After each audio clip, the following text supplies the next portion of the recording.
Hello. Hello, everyone. Um, it's been a while since um,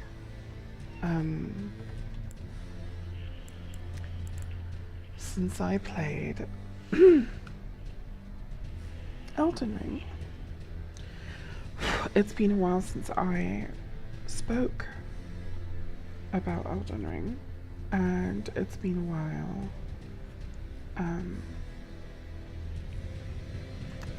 for a lot of things. It's been a while. So I've just slept for like, I don't know, 4 or 5 hours. And I was having, I've been having a lot of thoughts for a good long while now.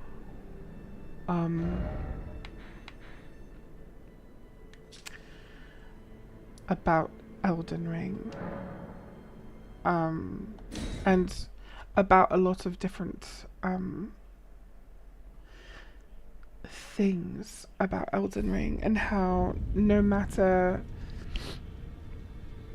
how much it feels like the lore community uncovers, or like how many truths we seem to unlock with, you know, different people's ideas, and just the abundance of rich, how do you say, perspective that is offered by a lot of different people in the community. Hello, Spud. Hello, Efrain. Hello, hello. No matter how much we seem to unlock, in the end, it always seems like I find myself asking the exact same questions that I was asking before I got any input from anyone. So even though everyone's got incredible ideas, and it really does feel like, when you think about Elden Ring, and tell me if you agree with this, when you think about Elden Ring, when you think about the lore, when you think about the totality of all that you have learned from other people and all that you have formulated in your mind that comprises the story of Elden Ring, when you think about that, do you know the story of Elden Ring? Do you know Marika's story? Do you know why and how and who and what? And bitch, no. My answer is bitch, no. No, Cleo. I don't. I feel like I have a lot of the same questions I had in the beginning. So today what I wanted to do is just a lot of speculative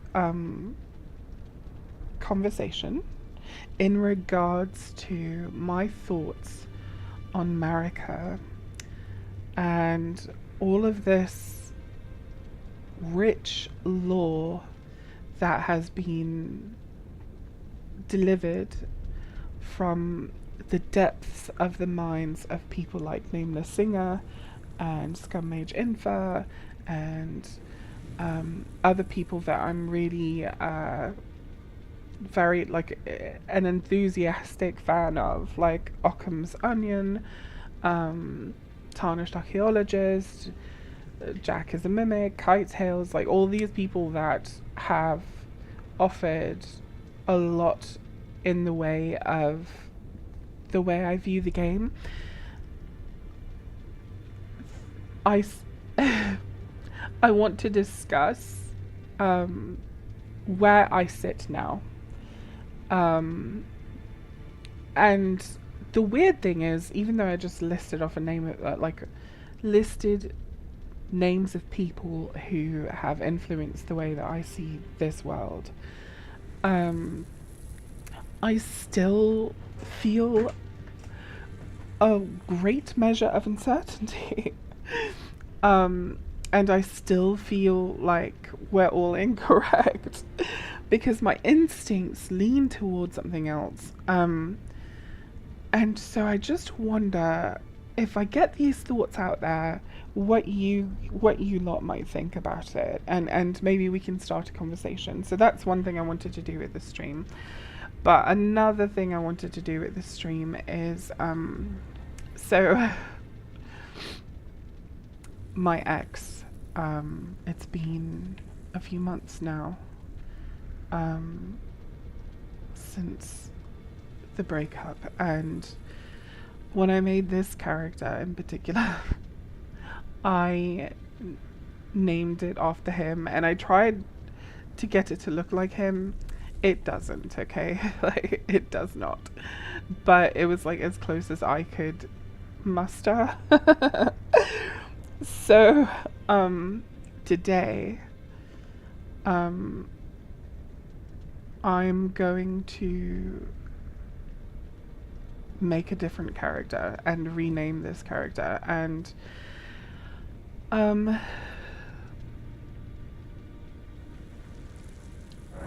unburden myself with this bit of him that's anchored in a fantasy world that I love so dearly. So it's a little bit emotional what I'm doing, but I'm literally just like changing the cosmetics of a character in a game.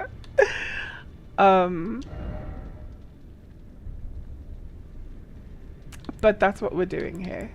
And I wanted to actually make a character who looks totally, utterly different. Like, I want to make like an elf. I want to make an elf, okay? And yeah, that's what I'm doing. And I think I think that's what we're doing. And it's like that simple. So I'm doing that really quickly, and then we will we'll go to match hair.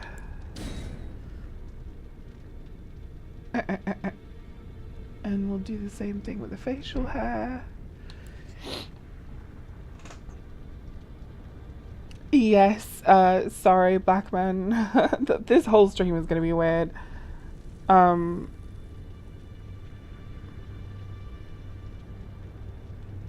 You've never made an int build? Oh my god.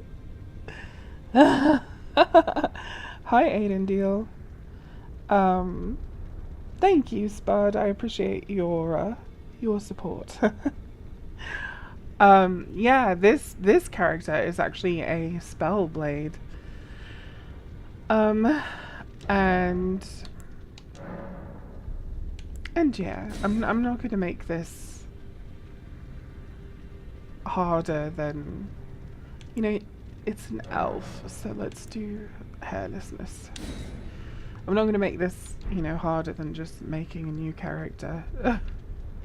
It's gonna be that easy. But I do want like beautiful eyelashes. We are going there with the eyelashes. And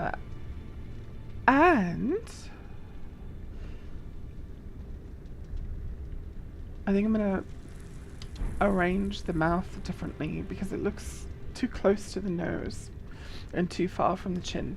So I'm gonna move the mouth and maybe change the eye color. Let's do that. Oh, these are purple eyes? Can't even tell. Oh, it's because the white of his eyes are dark purple. What's wrong with me? Okay, we could leave that eye color because actually let's make it just a wee bit bolder so it's obvious. And then what were we going to do? We were going to change the mouth height. It's probably position. Oh, mouth chin distance. Here, let's try position first and see. Oh, yeah, no, we'll leave that where it was. It's not that. It's got to be this.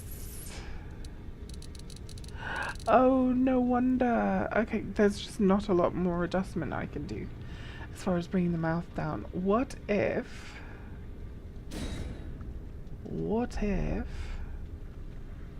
occlusion? What I wonder what that is.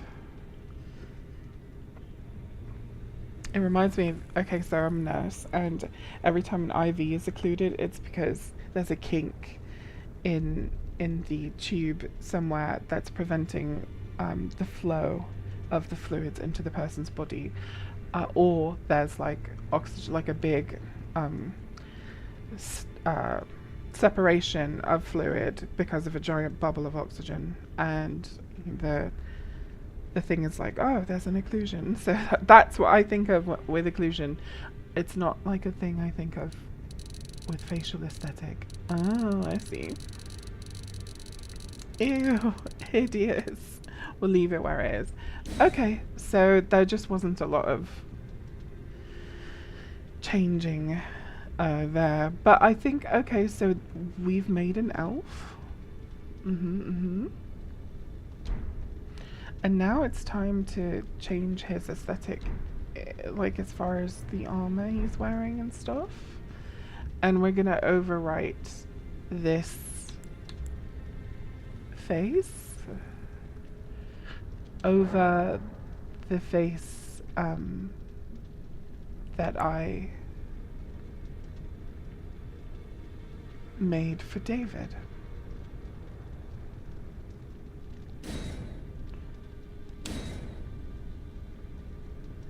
And now we have done it.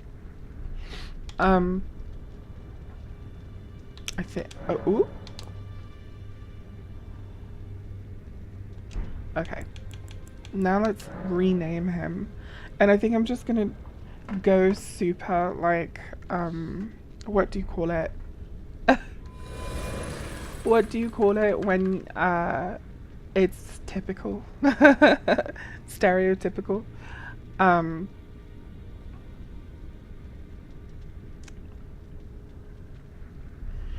So I love Thranduil, but I don't want to name him Thranduil, but I do want it to like hearken to that. So I think we'll call him Landruil of Caria. There we go. Oh, no, it's too... Oh, you know what? Here we go. There we go. I am emerging, I'm merging Elden Ring and elves. Because I want to, bitch. Okay, so voila. Okay, so now finished. Yes. Yes, we are done. I made my elf. And it's a Spellblade elf.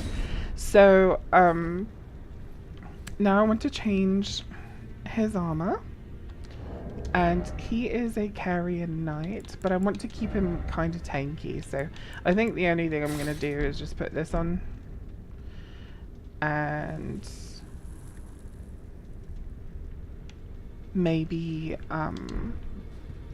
give it its cape back because I took the cape off. And maybe that will help with that elvish aesthetic.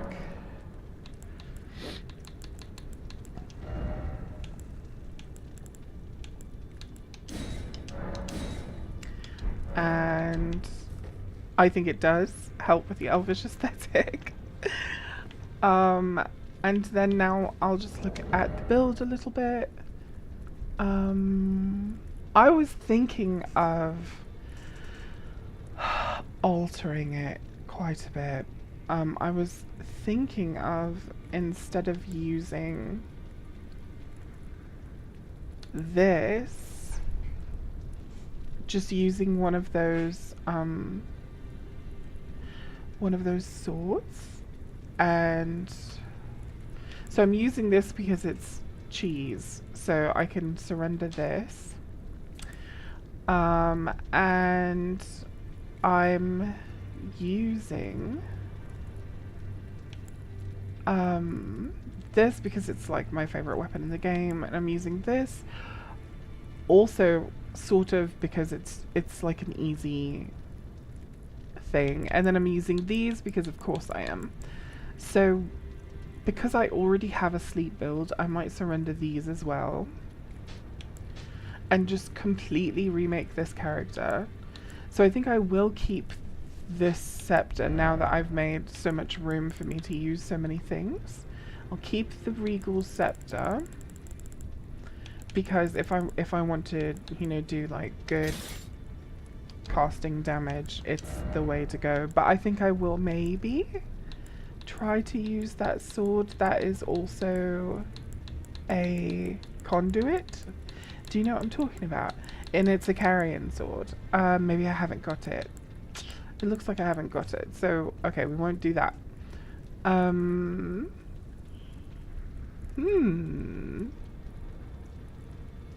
You had to tweak your name to fit of carrier in the name for my character too. Yeah, Black Man.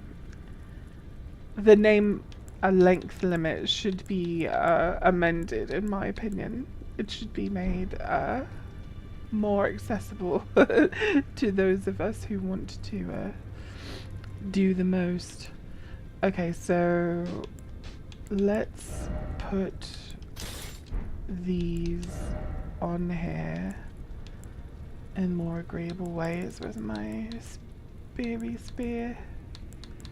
Maybe I'm putting the cheese back on, actually, just because.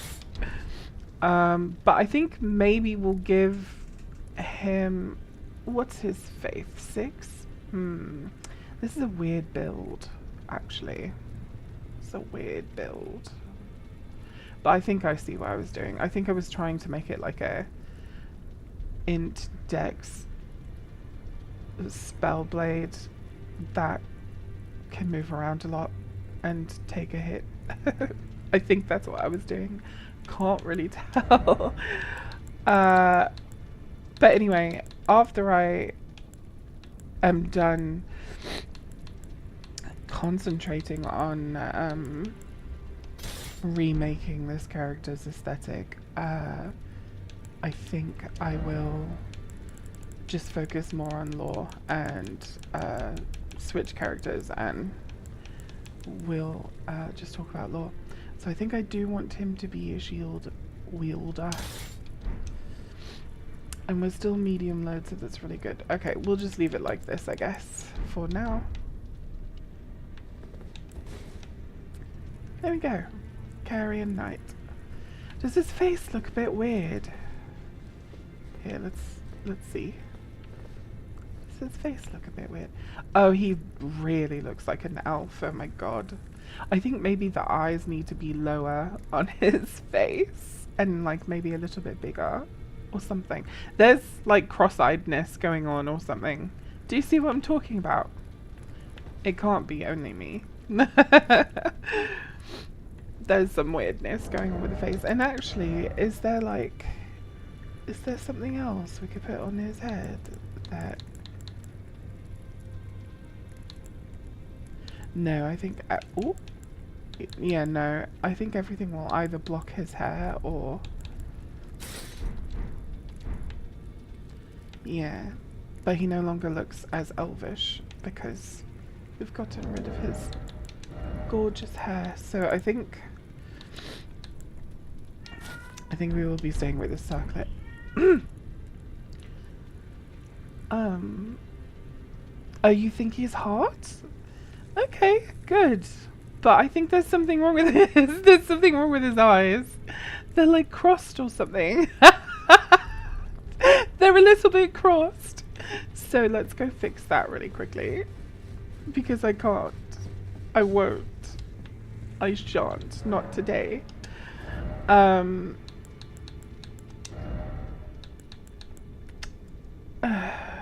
It should be this and this.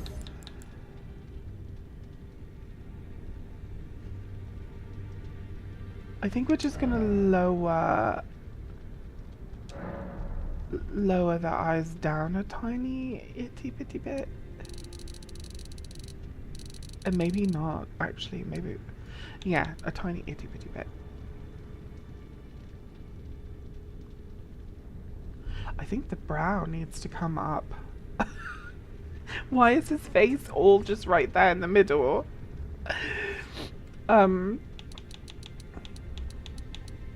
Actually, maybe that's the problem. The eyes don't need to come down, the brows need to go up a little bit. So, brow height.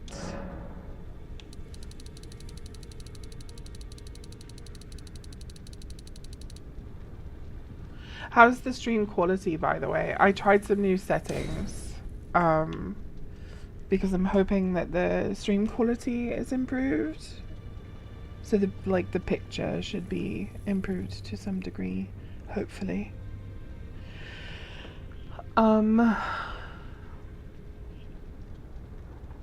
He looks dumb or worried. Yeah, let's go with worried because he is an int build. So okay, I think maybe the eye position. Oh, no. It won't be that.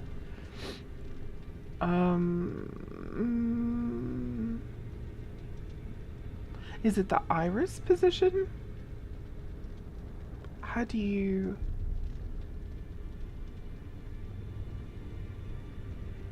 make it so that the eyes aren't crossed?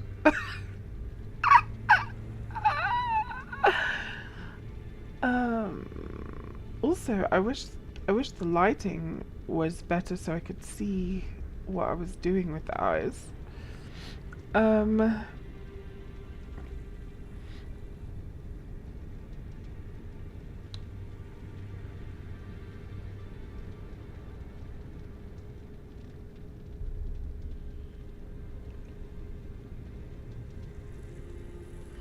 Okay, so close or far?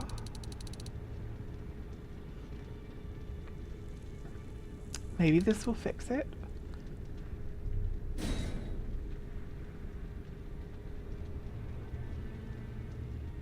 Yeah, actually I think that did. Even just from this screen. Just pulling the irises away from the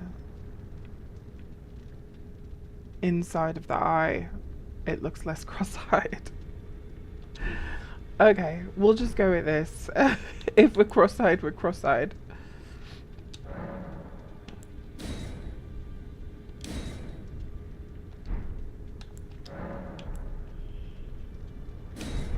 Oh, hi, Walking with Birds. I am back as well, after sleeping for like 5 hours. Let's see. Oh, this does look better. We're not as cross-eyed now. We're not as cross-eyed. Okay, so we've done this. Now I want to talk about what I was talking about before. So some of you might have noticed that when I created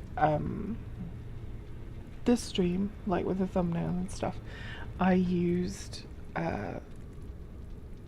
tons of stuff and I just spammed it because I really want to talk about a lot of different things. But I was thinking, so you know how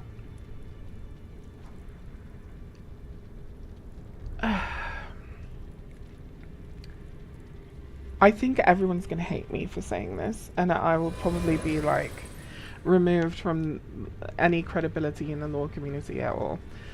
Which I'm not certain how much credibility I have to begin with. But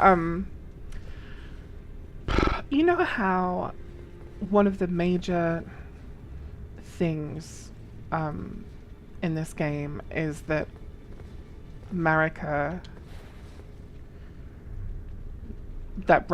is Marika. It's like one of the major story points that the lore drives home, is that Radagon is Marika. And what we know about Marika is a couple of different things. We know Marika is an illusionist, that she's a trickster. And we are given this idea because there's an item called the Mimic Veil, and it casts Marika's mischief. And that mischief of Marika's is the ability to shape change. And then we know that like when you watch the end of the game after you've beaten the final boss, you will literally watch Radagon transform from Marika into Radagon.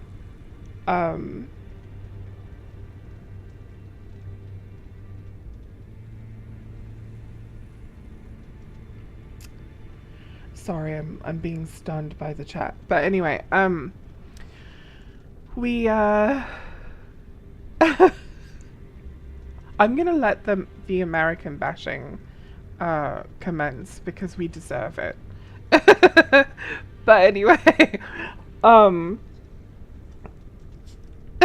if there's anything we've earned. But anyway, back to what I was saying.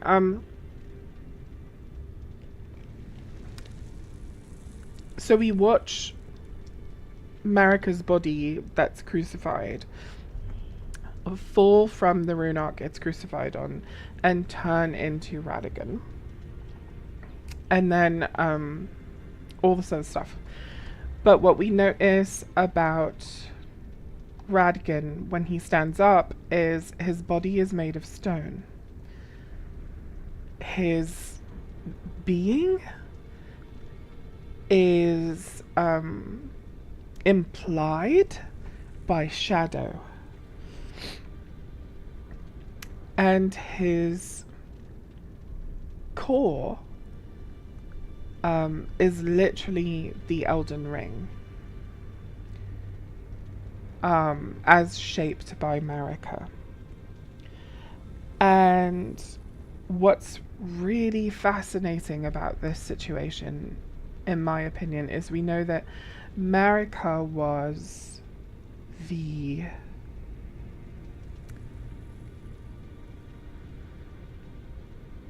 what do you call it?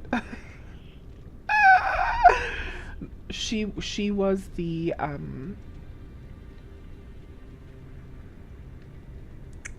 vessel for the Elden Ring. So the Elden Ring is stored inside her being. So we see that very clearly because we see the Elden Ring inside of Radagon, who is Marika. And the Elden Ring is enwreathed in shadow that is, you know, facilitating Radagon's being where his body is shattered. When Radagon is defeated by us, and his body goes under like the dark fluid and comes back up as a sword, Do I have that sword? I don't think I have it. I don't think this character has actually beaten the game yet. But anyway, when that happens,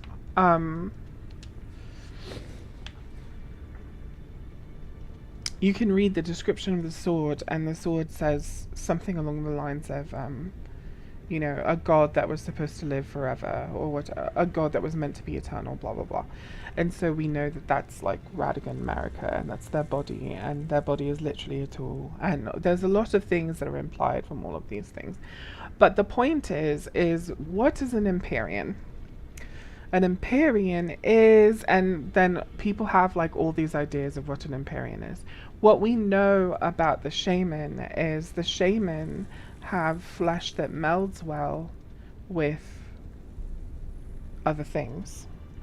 And throughout the whole game, we have things like ooey gooey stuff. Very descriptive. Here, let me show you what I'm talking about. Oh, you're playing Monopoly.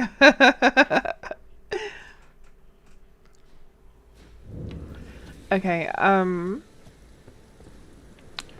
the ooey gooeys that I'm talking about, and they're everywhere in this world.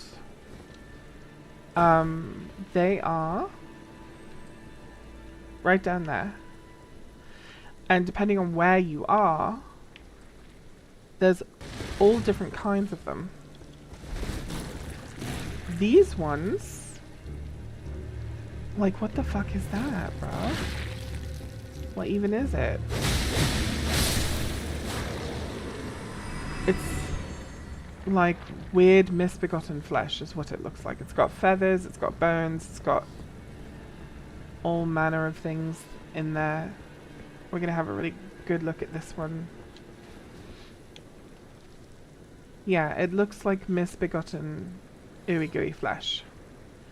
I don't think people think too hard about these. I think people think like, oh, it's a creature, it's a mob, it's a you know, it's just a thing they've added as an enemy to the game, right? But I don't think so. I think the lore significance of those is unparalleled. There's nothing else like them that's telling the same story, and it keeps being told to us again and again and again. And that is that there's these ooey gooeys that are made up of things around them. Do you see this ooey gooey down there? And it's like swamp funk. And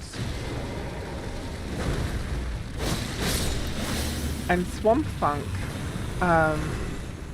that, here, let's do away with all of these. Swamp funk that looks remarkably similar to the same, like misbegotten blobs that were in the castle. So we know a couple of things. First of all, there are misbegotten in that castle that aren't blobs, that are like fully formed the way that they're meant to be. And then there are a bunch of bodies all over the place. But over there, there's no ooey gooey stuff, there's no rot, there's no poison, there's no this, there's no that. So the ones in the castle that are doing this are, they look like regular flesh, but these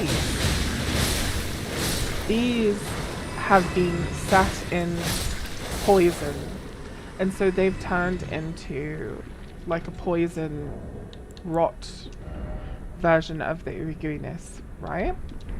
Well, if we hold on, there's got to be a thingamabobby. Have I no talismans? This is ridiculous, darling. Ridiculous. Here. Okay. I don't want to, lose the topic because I'm, like, all over the place in my head.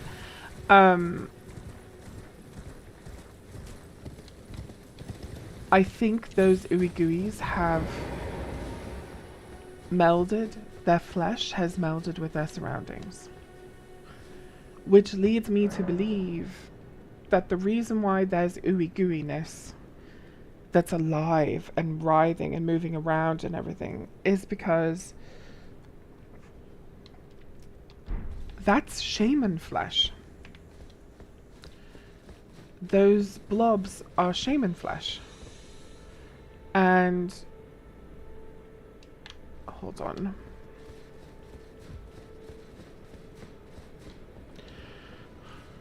So I've had this theory that shaman flesh might literally be eternal even before death was pulled from the Elden Ring. And you know, maybe I'm completely wrong. Maybe those blobs are here because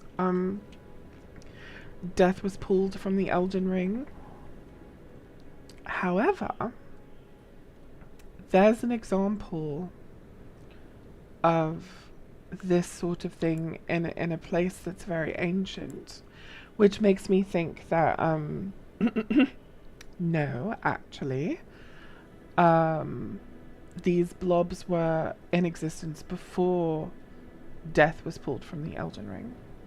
And these things that are very ancient are not only in a place that's ancient, but it's implied that they are themselves very, very ancient. Also, Spud, it's not nice to call people who are German Nazis. That's actually very inappropriate. So just because this person is German, please don't call them that. If they do things that are, you know, Nazi-esque, by all means, do it. But it's incredibly unfair to call someone a Nazi just because they're German. But anyway, so what am I doing? I think it was, I was gonna look at my chest. Sort chest. Thank you, Spud. You're the best.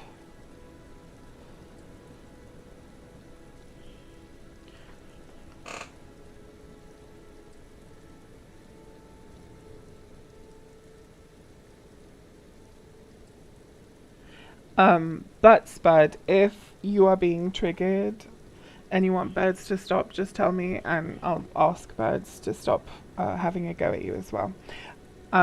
Because, you know, it's no fair for someone to have a go at you and you can't have a go at them. So let's see. Was looking at conduits. I don't have a single seal on this character. That's absurd. Anyway, so blob things.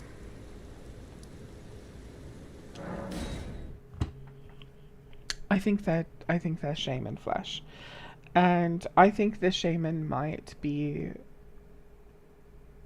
in some way related to the people of Ra, or Ra, or whatever. Wait, can you just... No. I just must have never picked all those centipedes up. But anyway, because they don't respawn when you sit, do they? That would be wild. They do not. Okay. But there is... So I want to show you what I'm talking about.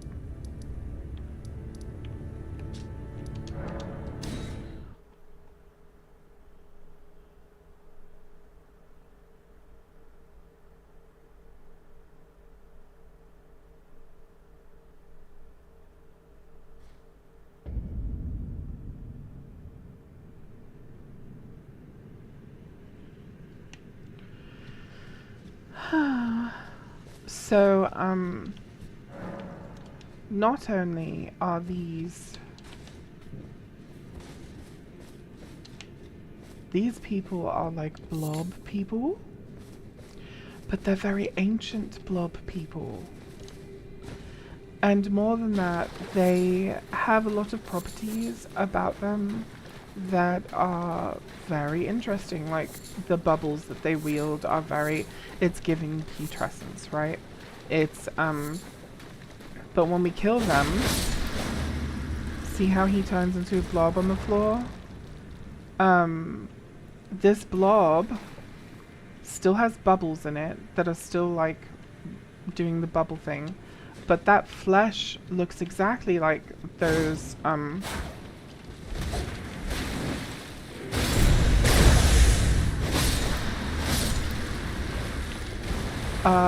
blobbies that we find, you know, in other places in the world that are, the blobbies that I was having you look at that absorb things around them. So this all leads back to my theory that I've discussed on this channel before, in streams, where I believe that all of these blob things are related to their shaman flesh, and shaman flesh never dies. It can like rot and stuff, but it never dies. It's still alive, even though it's rotting. And it can be refined and turned into mimic tears, but it's all like the same, right? It's this malleable flesh that just persists. Marika the Eternal, this malleable flesh that persists. Now here's what makes an Empyrean an Empyrean. Not that they're born of a single god, blah blah blah. Not that they are, you know, chosen by whomever to whatever. They need to be shaman flesh that melds well with the flesh of others, but also have the ability to facilitate two souls, their own and the soul of a god. Their soul has to be strong enough, their spirit, their soul has to be strong enough to save space for itself whilst also being host to a god.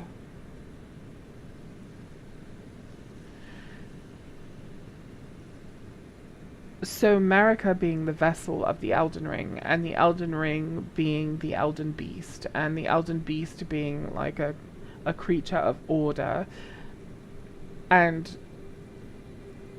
Marika being its vessel, she was inhabited by this creature that probably wanted its own autonomy, because when we get inhabited by a mimic tier, when you're doing that quest with what's her face, Melena's like, oh, there's an other you and blah blah blah, and then the other us is talking to us, a semi in our head, and she like wants to exist independently of us, and she has goals independent of ours, and in the end she actually sort of like fights us for our body.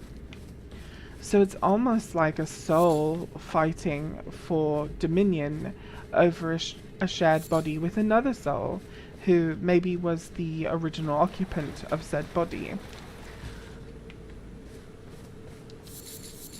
What if Radagon isn't like the thing that we think he is?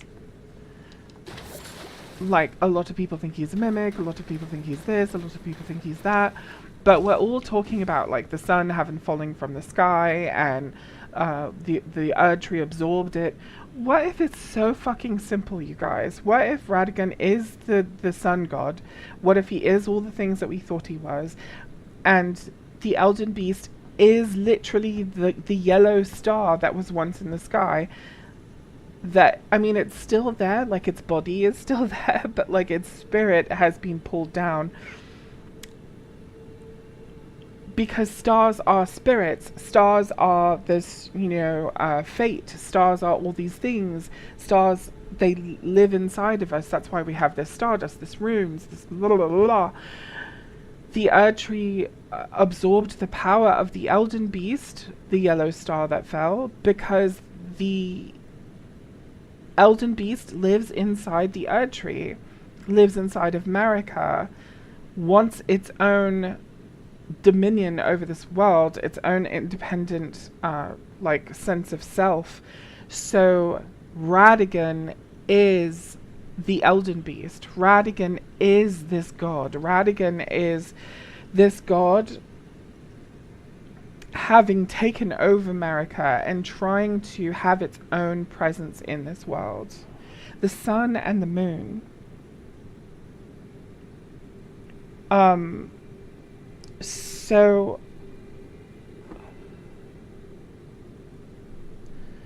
well, I don't, have I said this before? Because to me it felt like I've known all of these things, but I never pieced them together this way before. And so I think like that maybe I have said this before, I don't know.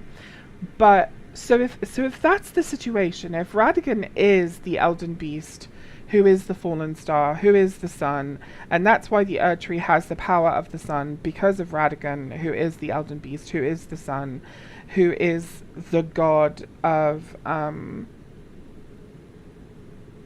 the dragons that fled, and it fled because it was pulled down by Marika. And Marika is using a rune arc. She's lit. Okay, in that scene that we see of her pulling strands of gold from whatever she's pulling them from, and then she stands up at the height of the Divine Tower, and she's like, not Divine Tower, but you know, the whatever, the Divine Bridge, whatever it's called. It's not called a Divine Tower or a Divine Bridge. But anyway, my point is she's holding up these strands and they go into a rune arc shape. And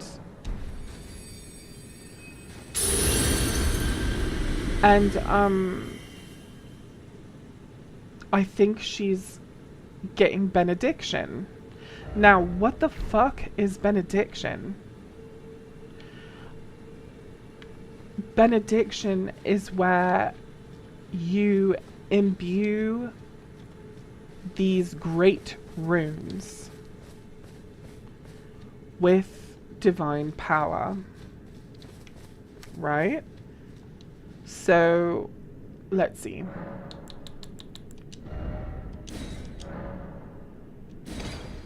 So we have one.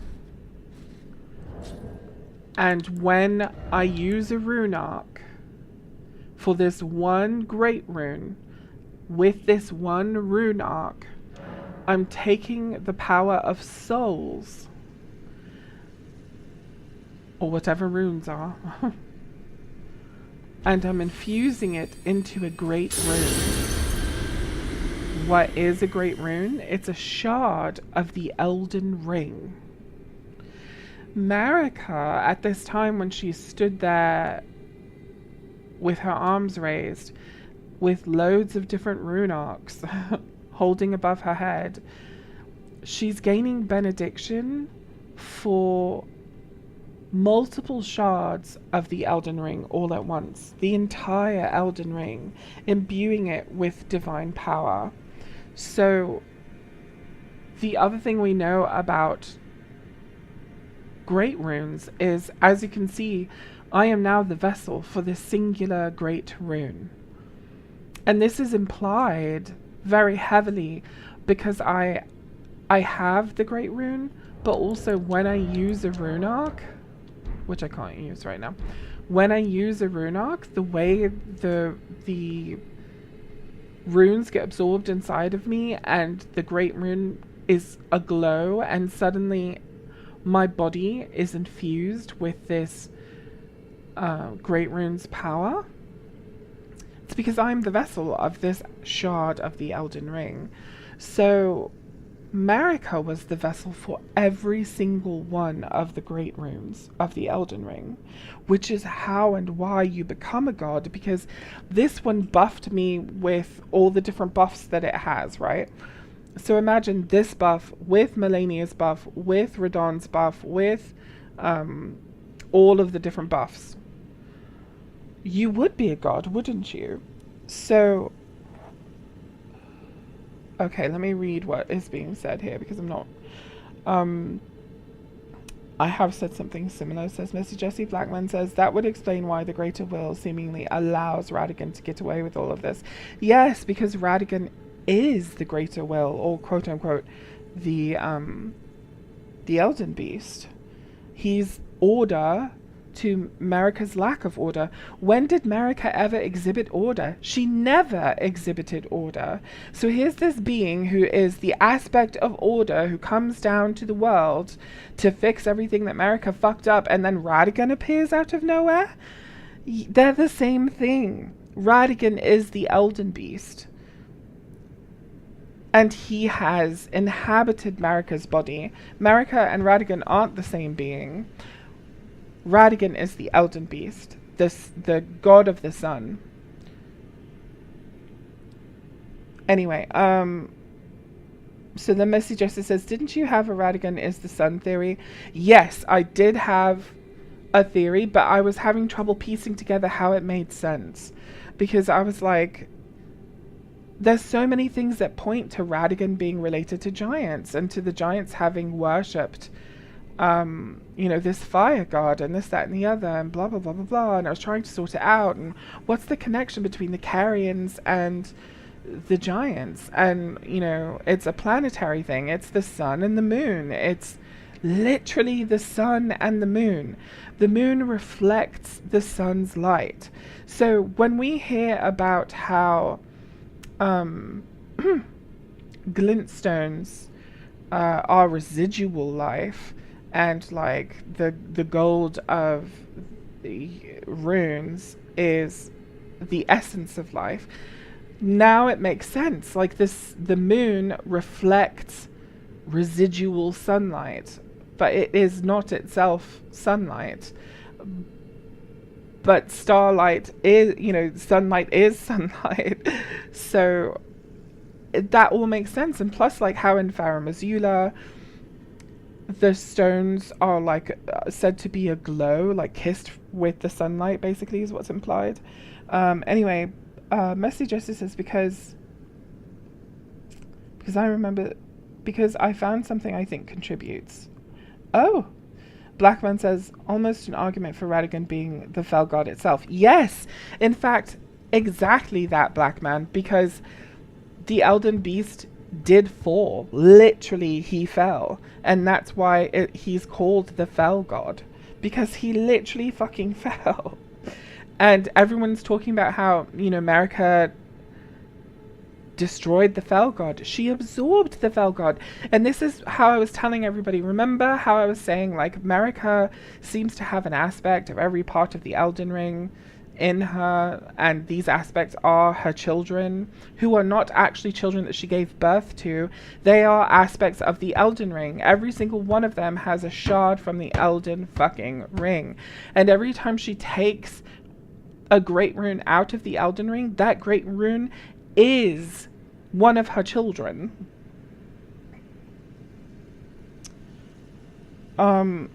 Almost an argument for Radigan being the fell god. Church of Benediction, that's technically where we start the DLC from. Okay, so check this out. Do you have the Sword of Light on this character? I don't, but I can switch to a character who does have it. In Tolkien's world, the sun and the moon are Maiar and have their own light. Yes, they do. But in real life, we know that the moon doesn't have light, but it does reflect the sun's light, and that's how we see it. And Renala, the Carian queen, is the queen of the full moon, who marries Radigan, who is the Elden Beast, who is the sun god. Okay, let's see. Messy Jessie says, from the quick of the root, unswerving rays of light intersect and reflect to give the silver blade form. Look at the pattern on the blade. Okay, so let's switch over to a character that has the sword.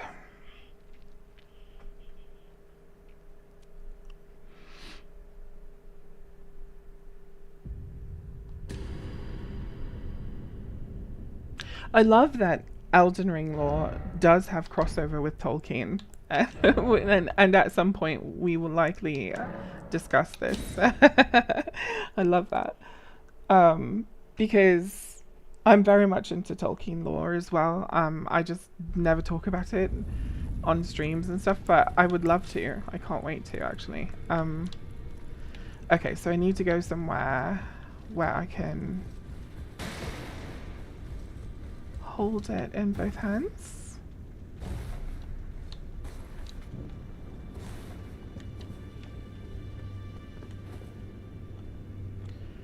Okay. So we're looking at the pattern. Oh, what's he doing here?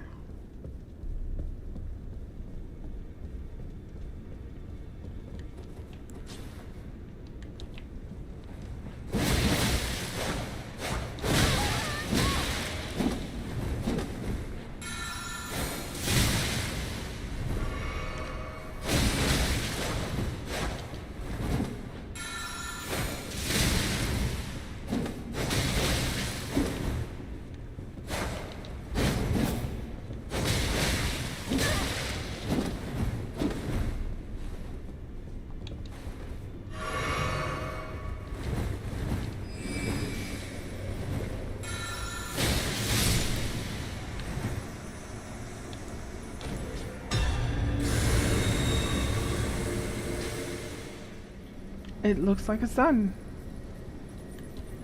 Is that what you're talking about? Now imagine many of the patterns smashed together. It looks like golden stars. What's it called? This spell, Elden stars. Is that what you're getting at?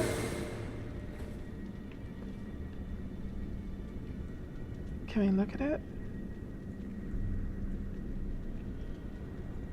It's so hard to see. Is that what you're talking about though? They look like lattices. Which is Radigan's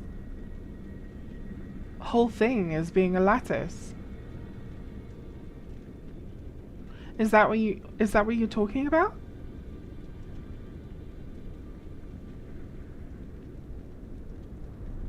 Which is another interesting thing. This sword, they want us to think about the sun and the moon. They really want us to think about the sun and the moon. So this is the ceremonial sword that was gifted to Radigan. Here, let's read what it says. A moon greatsword bestowed by a Carian queen upon her spouse to honor long-standing tradition. Ronnie's sigil is a full moon, cold and leaden. This sword is but a beam of its light. So one singular beam of moonlight, and it's frozen and cold, and the reflection of someone else's light. This sword literally has the sun in it. Look at that circle.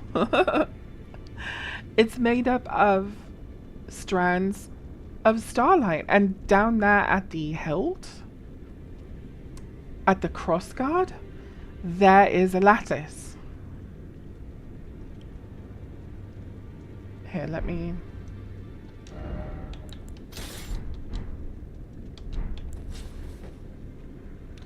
Do you see the lattice at the crossguard? So Radigan, the Elden beast, didn't just take this moon sword and disrespectfully turn it into a sun sword. The moon sword was always a reflection of himself. Renala was a reflection of himself. She was one of the only people strong enough to stand against America's armies. And when Radigan came upon her, he fell in love. A single one is a beam of light. A bunch together is Radigan symbols and maybe sunlight. Yeah. Thank you, Jesse. I think that does fit with you know, what I've been saying. So yeah, you guys, I think Radigan is only Marika because he's inside of her body. So remember how it says when Marika, you know, imbues all of the great runes with benediction, divine power, and becomes the vessel for the entire Elden Ring. And it says gold was born, but so too was Shadowborn. And if you look at certain items, like for example these two items, the Iris of Occultation and the Iris of Grace. So this is the Iris of Grace, golden grace from the sun.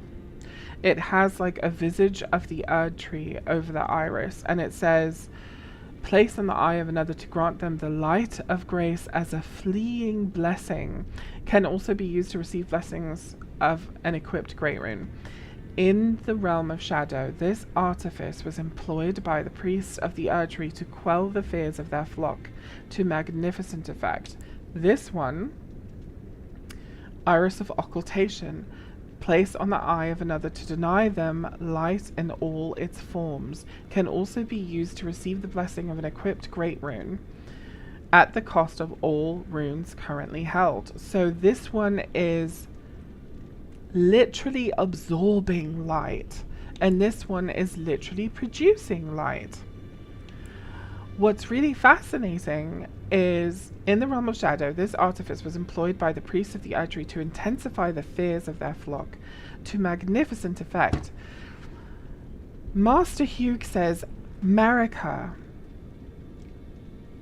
like, oh, the terror of her, or whatever. And I always felt like he wasn't saying that he was terrified of Marika. He was saying Marika was terrified of something.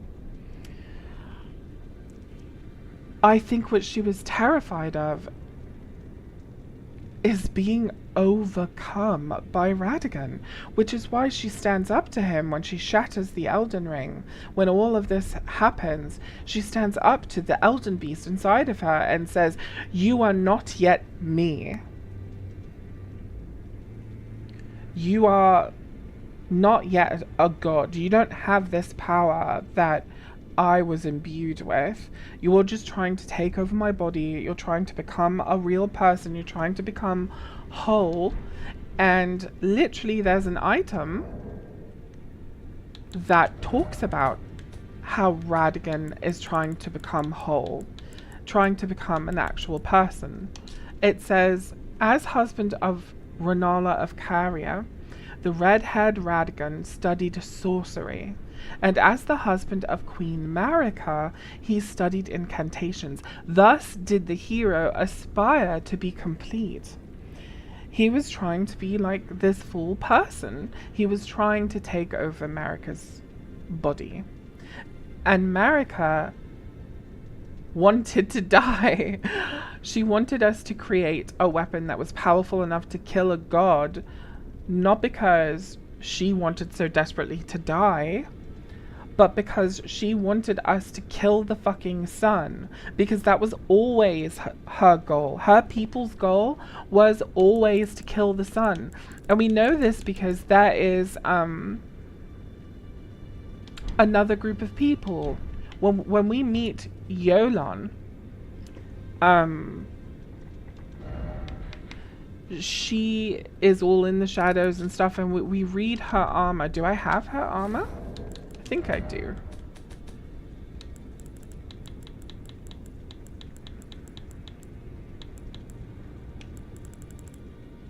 Do I not? Maybe I don't. Maybe I do not have it. On this character, but I think I do have it on another character.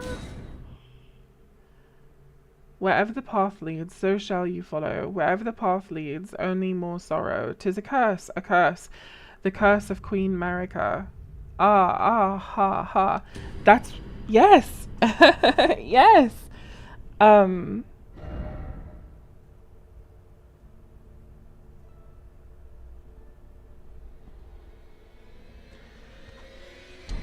Ah. Okay. I don't know how this character has it and the other one doesn't, when the other one's like twice this character's level nearly.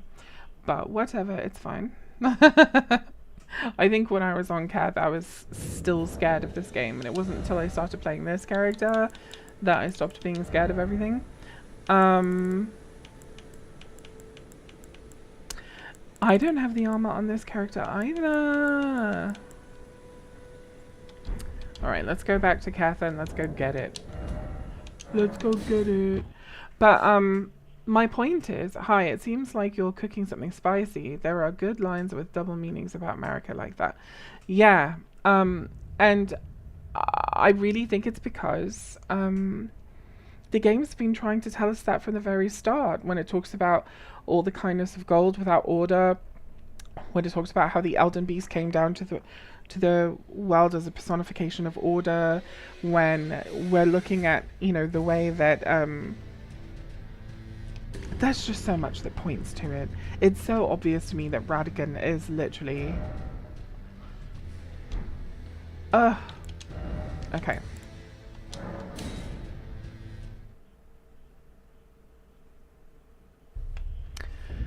Alright, so let's go to the Shadow Abyss. Oh, I have to start from Morth Ruins.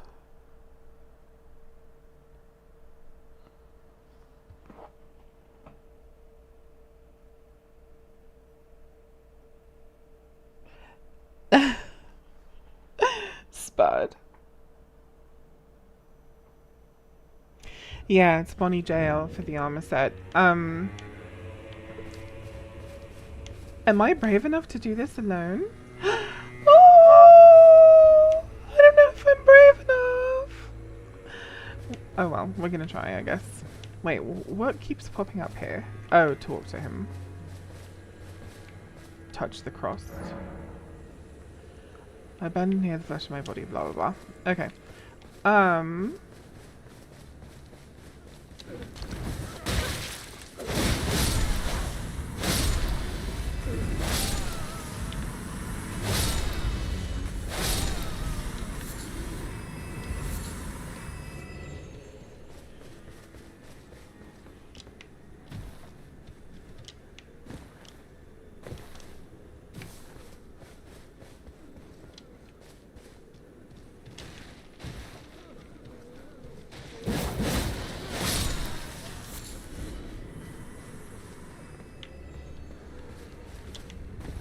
Is there a dog? There is a dog.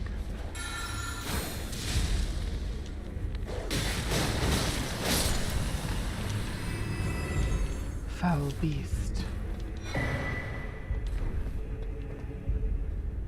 Okay, if I remember correctly, it's down this way. We jump across to there. Oh my god! We nearly did not make it.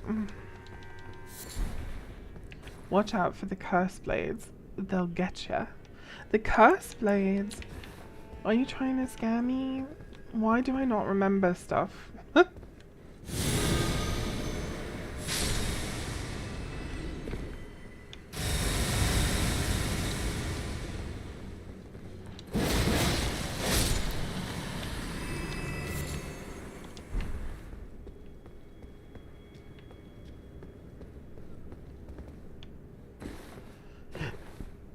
Okay. Is it this way? No. It's this way.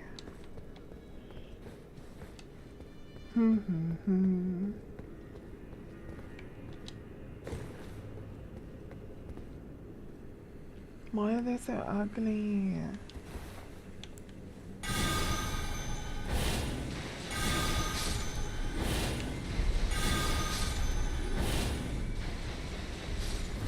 I'm not afraid, you're afraid.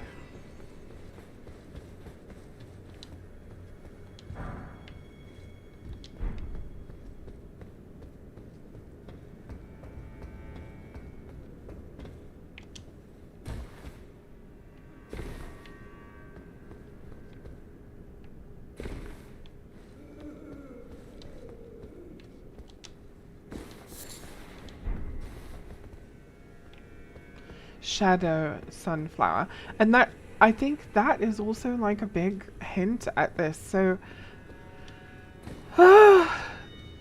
Marika is the shadow, like, and Radigan is the light, and that's so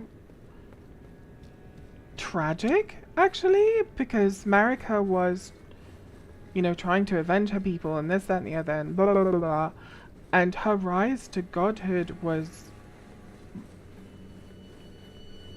broken from the start.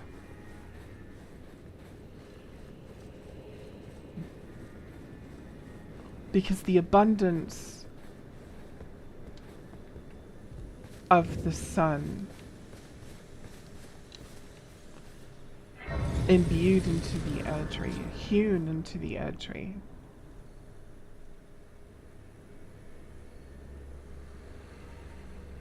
only lasted for a short while. Okay, let me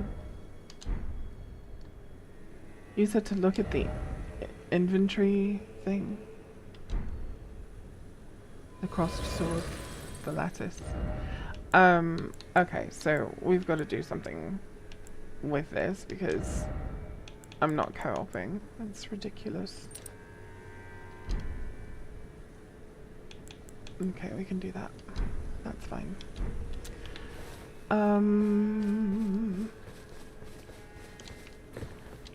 Oh, should we? No. Guys, I don't think I'm brave enough to do this. I think I'm gonna die. I'm going to die horribly. And look, there's Radafruit, Radagon. Radafruit. Isn't there something else they call like sunfruit or something like that?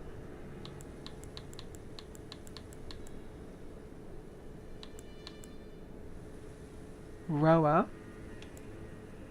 Golden Roa.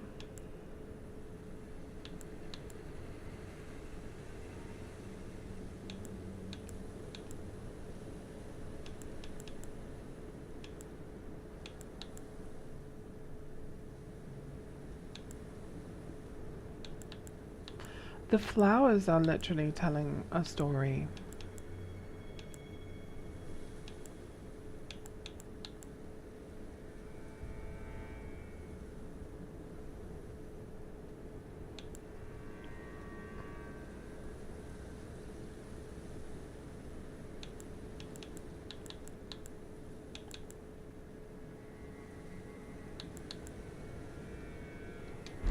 Her stone can capture souls.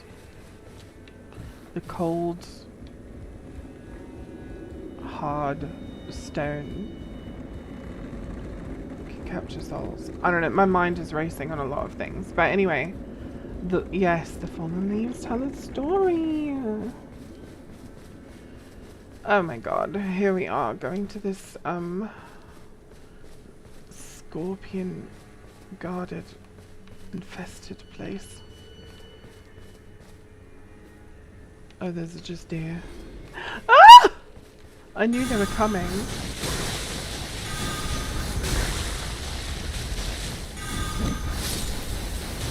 How many of them are there?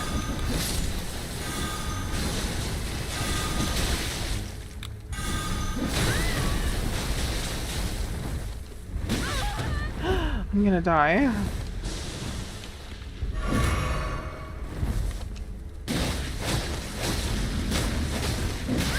Oh my god, I really am gonna die!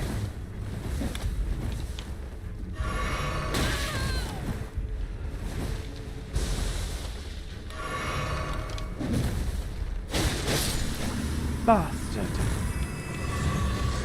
How could you? How could you?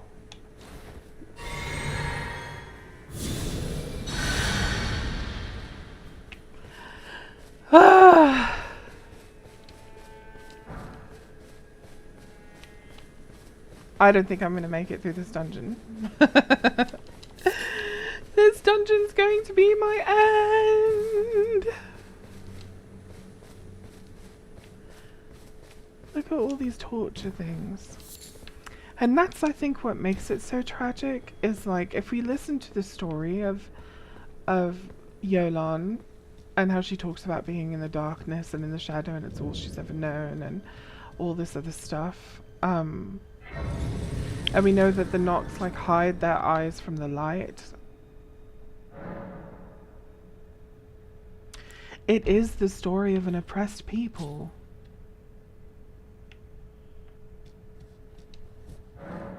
Isn't it?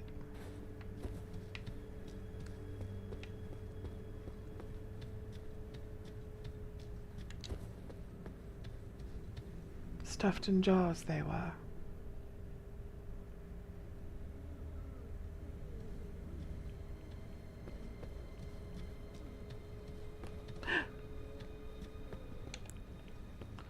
Don't look at me. Nah, bitch.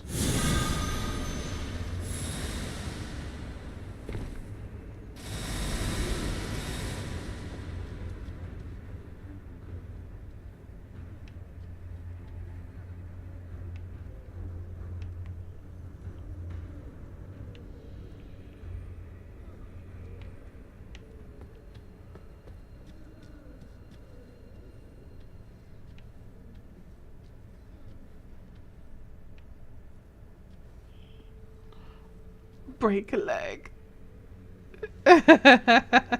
Spud. I remember that this place is like a maze, and I'm going to get lost.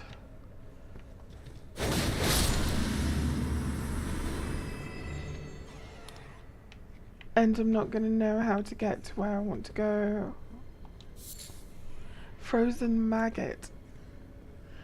That these people persisted on frozen maggots, if I remember correctly. Isn't that what it says about them?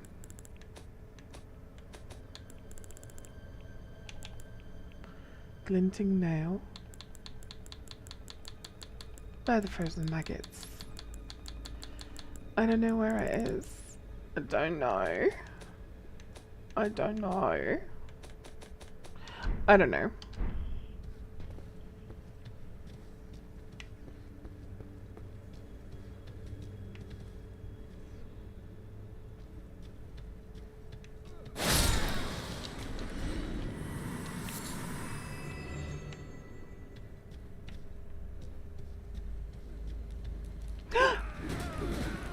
I see your ambush. That person still sat on that chair of spikes.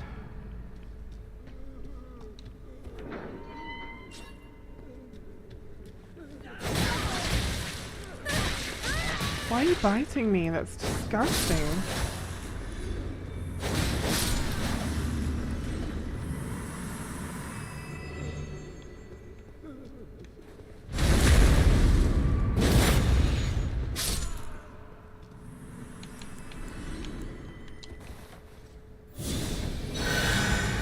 And now I'm dirty. Oh, apparently I have this on my hotbar already.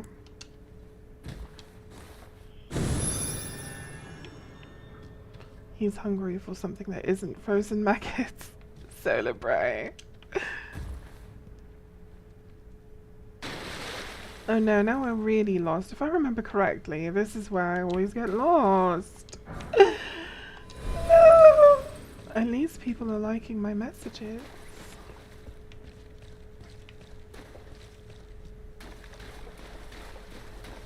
I feel like a blob is gonna drop on my head or something. Oh, a rat!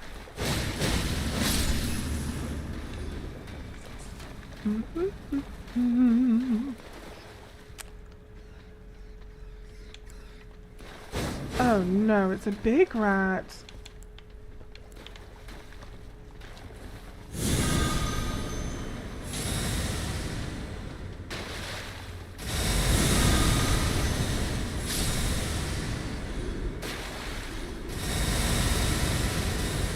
Well, that'll do it.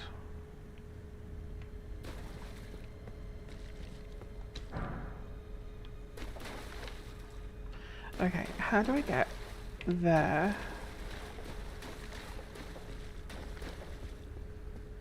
Oh, that's easy.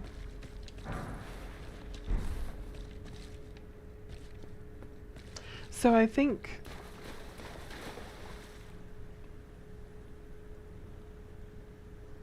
what's really interesting is, so we know that like the shaman, the Nox, all these people were trying to like liberate themselves. They were trying to bring about the night. And then, so like the sun comes down. And then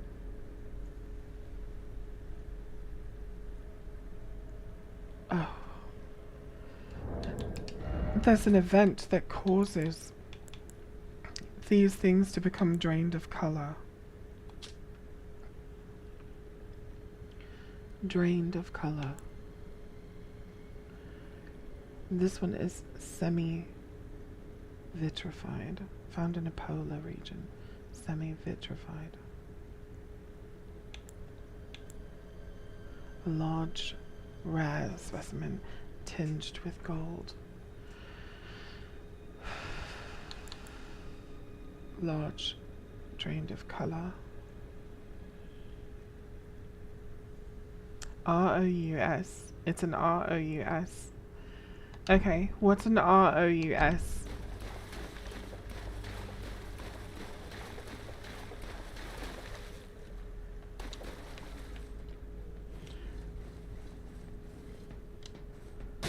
Ah! Disgusting! Foul creature!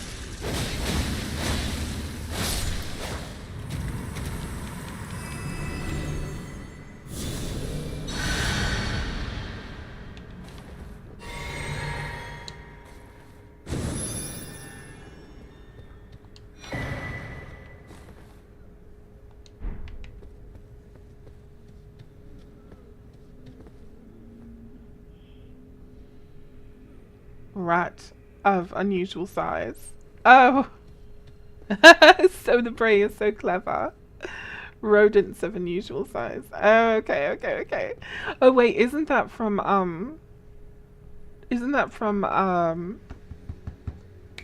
The Princess Bride? And she literally asks, what's an ROUS? And then he says, rodents of unusual size. I can't believe I literally I love that film and I completely forgot about that part. My favorite one is, anybody want a peanut? It's my favorite line in the whole film.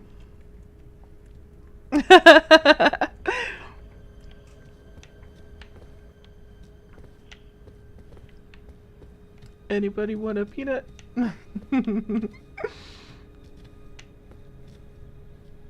Okay, which way do I go? Which way do I go? I feel lost. I feel like, did I come from up there? Is that where I came from? It must be. Have I already gone the wrong way?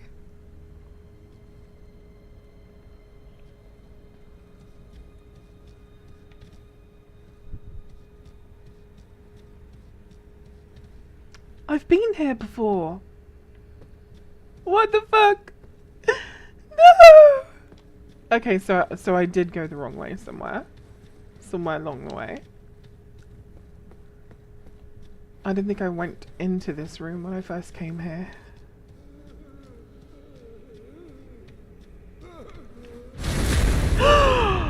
This bitch!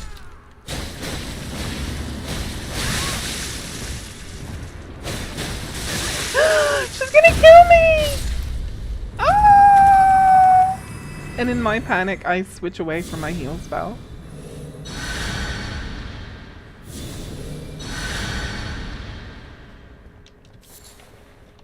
They hit really hard. This is ridiculous. Someone come help me. I'm in vanilla. Someone come help me. Okay, let's see. So I went that way first.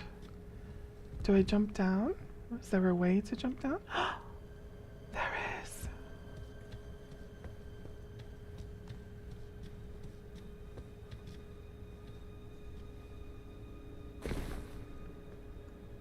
Oh, gods. Gods below.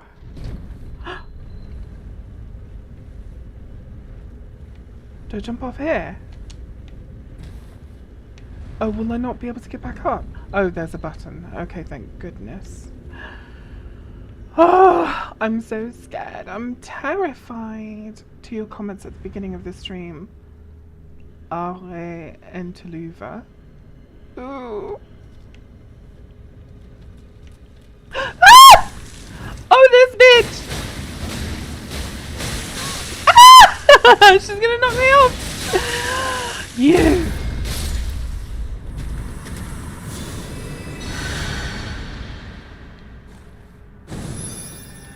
Gross.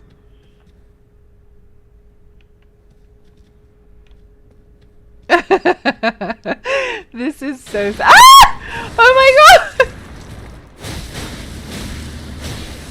No! I knew it was coming. Ah!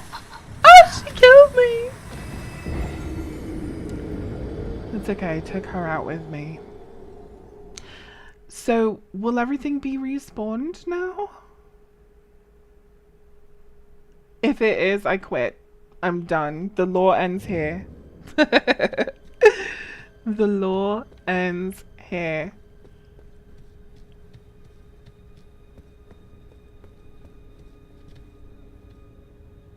I don't see a thingamabobby.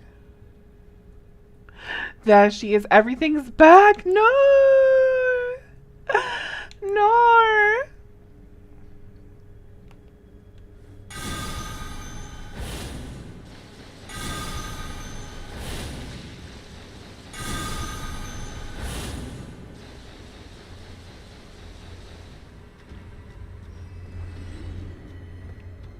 It is a it's a horror game now. Soda Bro, are you making fun of me? Don't make fun of me. This has always been a horror game for me, okay? Always. Okay, if I remember correctly, did I go in this room first? No, I went in this room. Oh, you know what? Ah! Oh my god, no, I wasn't ready! Oh my god! Oh, she's gonna kill me!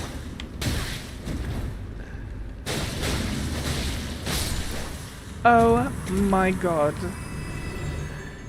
I can't believe you're doing this to me! Oh! What the fuck?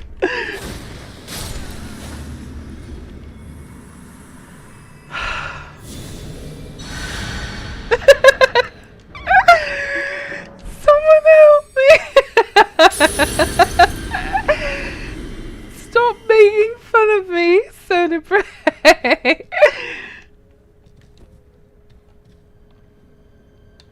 Oh, disgusting. And I can't even summon a thingy-ma-bobby. Oh,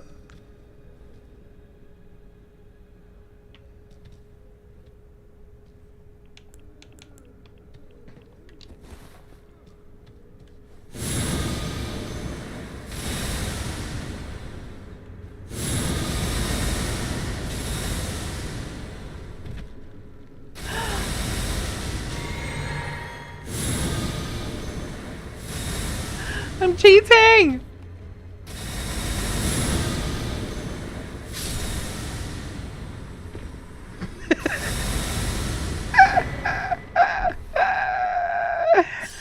Kate the Kind's mischief. I'm so proud of myself and I'm about to die again to something else. Look at her, she's waiting for me.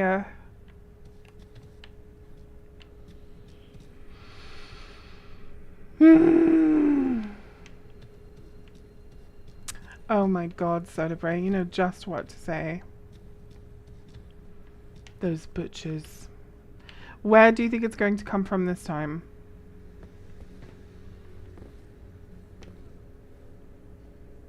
From over here.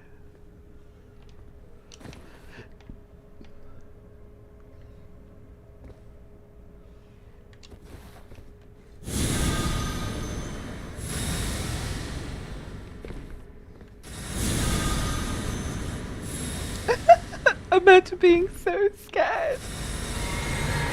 They are just casting at walls.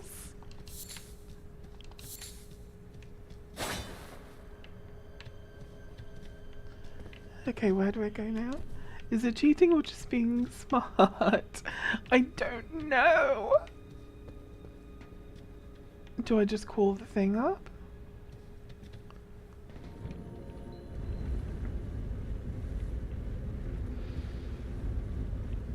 So it's only taking me up, but what if I want to go down?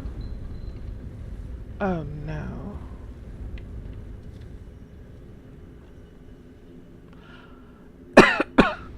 I think I understand.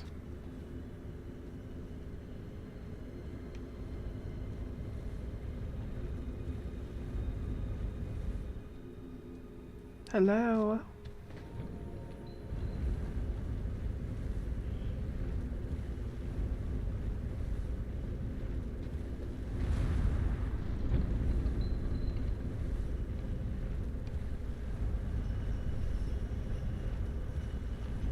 Oh my goodness.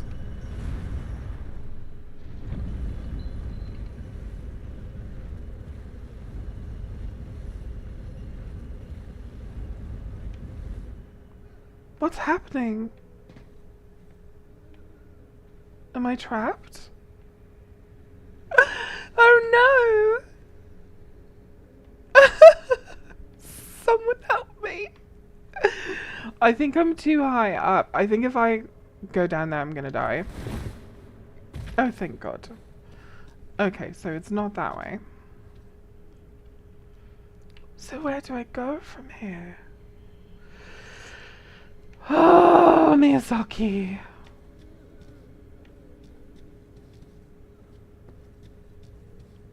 Was there a secret path in here?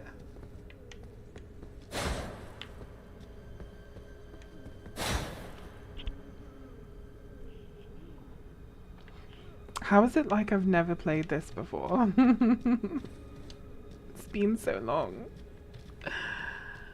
Oh my God. Do you know what? I think I'm gonna just have to get Rock to play this with me. He's never seen the DLC. What did you do now? I got lost, Spud. Help me, I'm lost. How do I go anywhere from here? Blasted pots. So when it goes up, I guess I'm supposed to go up. Because it doesn't go down further than this. I thought it would, but it doesn't. Okay, so just get off here. But now where do I go? I think back in that tunnel there was somewhere for me to go and I didn't. There was somewhere else for me, like a different path, and I didn't take it.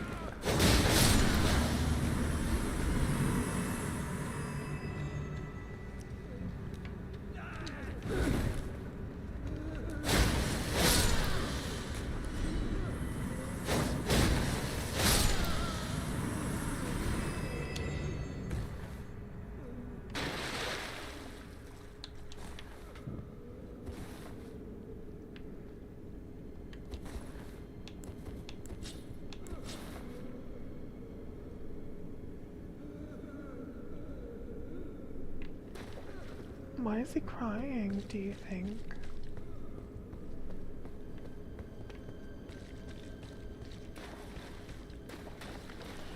Do you think it's because he's stuck down here and he hasn't had a shower in ages and there's just death and rot and disgustingness everywhere?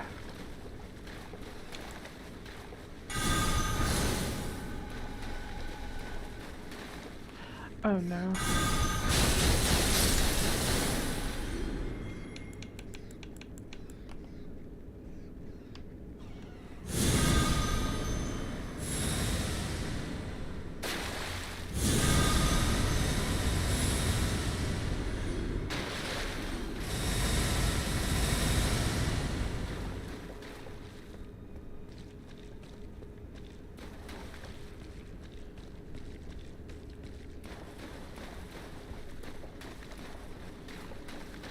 Okay, so don't go this way, because that's where I went last time.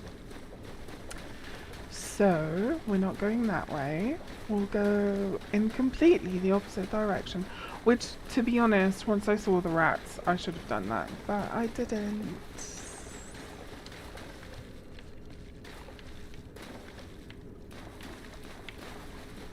Wait, is there a path? No. Oh my god. Good lamenting in these parts. Hear the lamentations of the women's.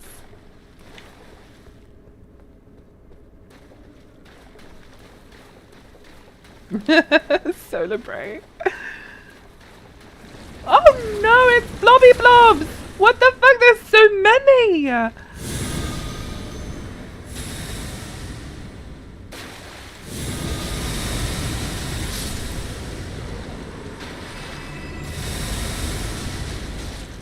You know what? I want to have fun.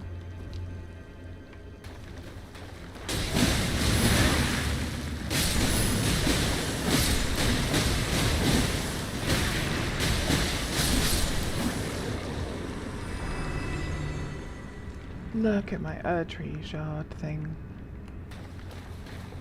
Die!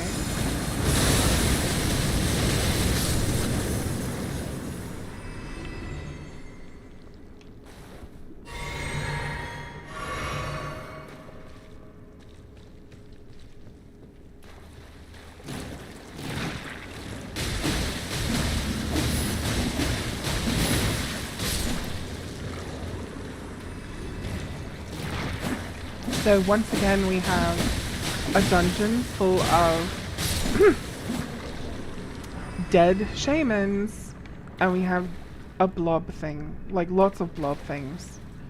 In addition to shaman women shoved in jars that are attacking me and doing super disgusting things. Mr. Blobby's revenge. And look, more blobbies. These are just shamans. That's all they are. They're just dead shaman. And the body never dies. The souls die. They know how to separate souls from bodies because their souls separate from their bodies. Like everyone's soul separates from your body when you die. That's what happens. But their bodies persist. And if you are like a vampire who you live forever, you have like vampiric immortality. However, you're like a zombie vampire, so your body actually rots.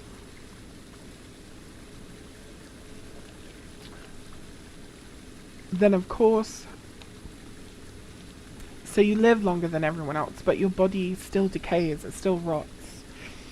Of course you're going to want to have the means of transferring your consciousness, your soul, into another body, right? But then when you do, your body still lives. Like Godwin's body is still alive because he was trying to transfer his soul somewhere, maybe.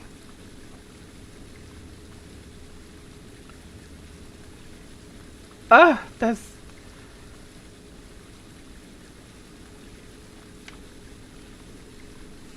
you see what I'm saying, don't you? You see what I'm talking about?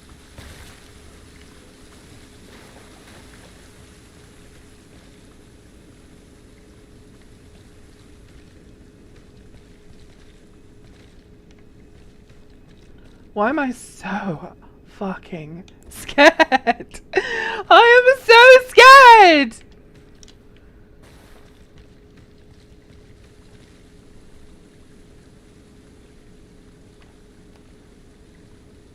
Don't look at me.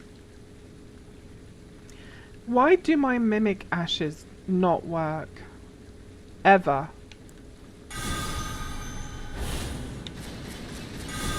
Don't run at me! Oh! If he was in on the night of the Black Knives, perhaps. Have I ever told you that I think he is? And the reason why is because Godwin was taking out dragons and doing all this, like, Ubermensch stuff. And then all of a sudden, like, one woman to either side of him is holding him in a T-pose. And one other woman is carving him in the back, and everyone else is just standing there watching. Listen, Celebrate. And so that I mean, there's a good chance that he was in on it. There's a good chance he was participating.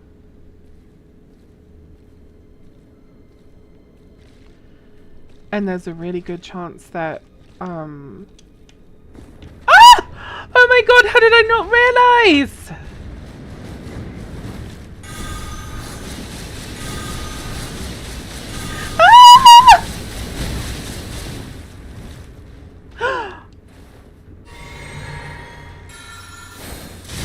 Thank you for just standing there. Thank you. I'm so fucking grateful. You have no idea. Oh. Anyway. What was I saying? Did I just hear... Did my face make that noise? I thought I had like a rat. Imagine making a noise and then saying I thought I had a rat. Was that me? The idea, black man, the idea of the guy who was assassinated was actually behind the plot. It sounds so ridiculous, it might be true. Well, it may have been a sacrifice. And what went wrong, because What's-Her-Face talks about him being a martyr of destined death.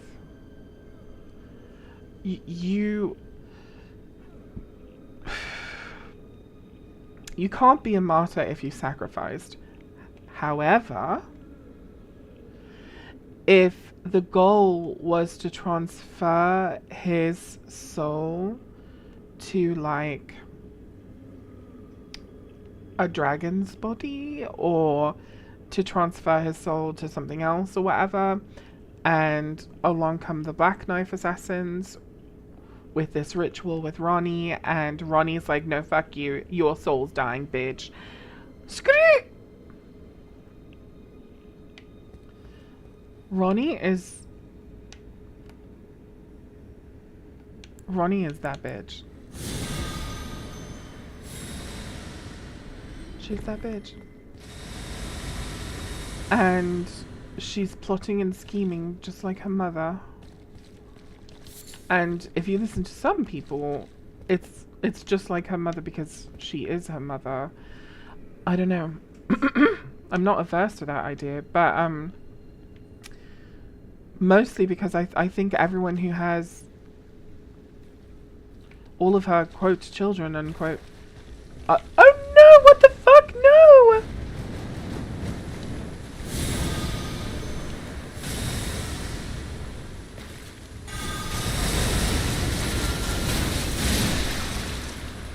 Ugh. I'm gonna run out of mana.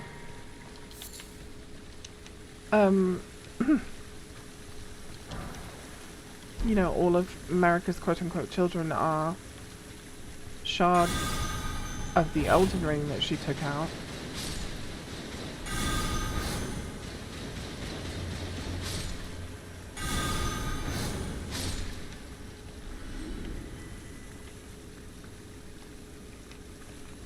Someone help me.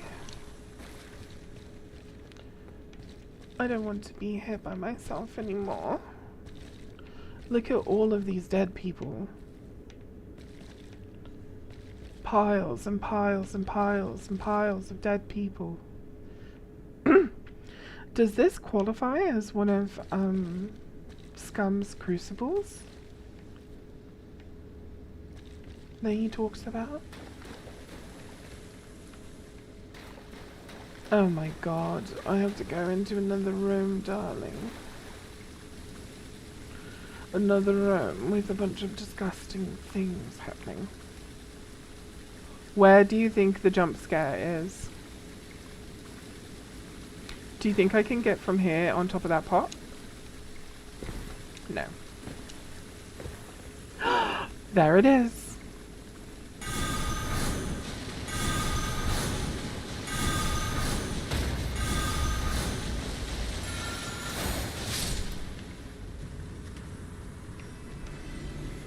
Why is this happening? I'm on their side. Oh my fucking god!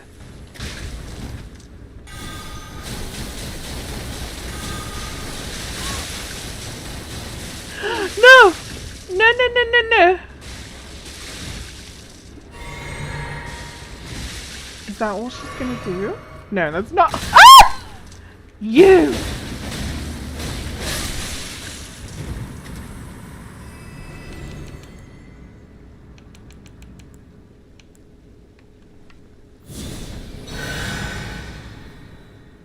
You could interpret Miquella's desire for Godwyn to die a true death, so that he could revive him as his consort and lord. I mean, that is a possibility. That may have been Miquella's original plan, but I kind of don't think so. I think that it had to do with someone else, and the reason why is because Miquella, and in my opinion, and Radon, make their vow, quote unquote, when they're children. And maybe, you know, Godwyn just comes that far before, what's his face?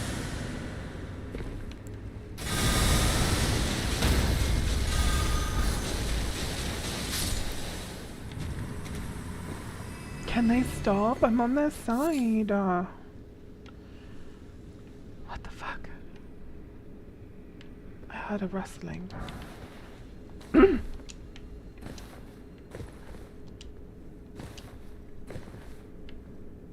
Is there going to be another jump scare? Someone help me. That's what I mean. He wanted Godwyn to get out of his state that was unusable. Oh, I see what you're saying. The ritual, that like forbidden ritual. So he wanted Godwyn's soul gone so that he could take his body. Oh my god!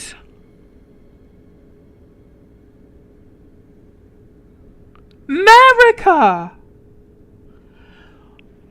What if Marika wanted Godwyn's soul gone so that Marika could take Godwyn's body?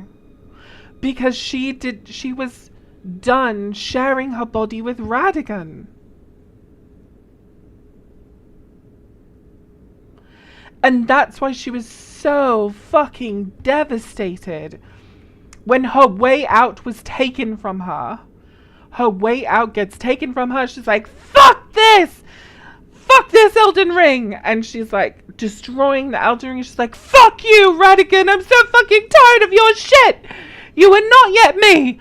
You are not a god, you leal hound of the Golden Order! Oh my god! And that's where Miquella gets the idea. Because he's like, this is what Marika was trying to do. But then Ronnie jumped in and stopped her.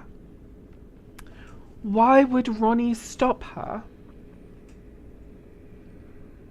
Ronnie's doing it's two betrayals. Ronnie is betraying Marika and bringing about the night.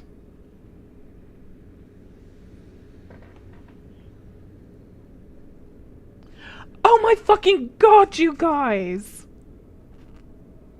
Ah! Okay. Alright. I'm gonna write all this down. We're gonna do a video.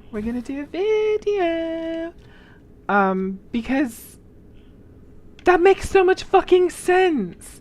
If you're trapped in your own body with someone who's like taking shit over. Okay, but not only does that make sense in that way, but Mikola also eventually abandons Centrina, who was his other half.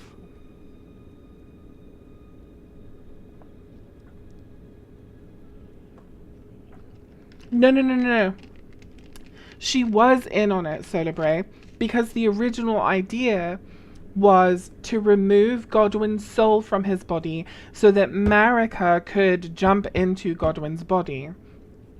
But Ronnie fucked it up for her. Ronnie betrayed her and the Black Knife Assassins, which is why they come for her, and did her dark rite ritual, which I think a rite is a ritual, right? It's the same word used in different terms. Anyway, so Ronnie does this ritual and commandeers the whole process and kills Godwin's soul, but leaves his body alive.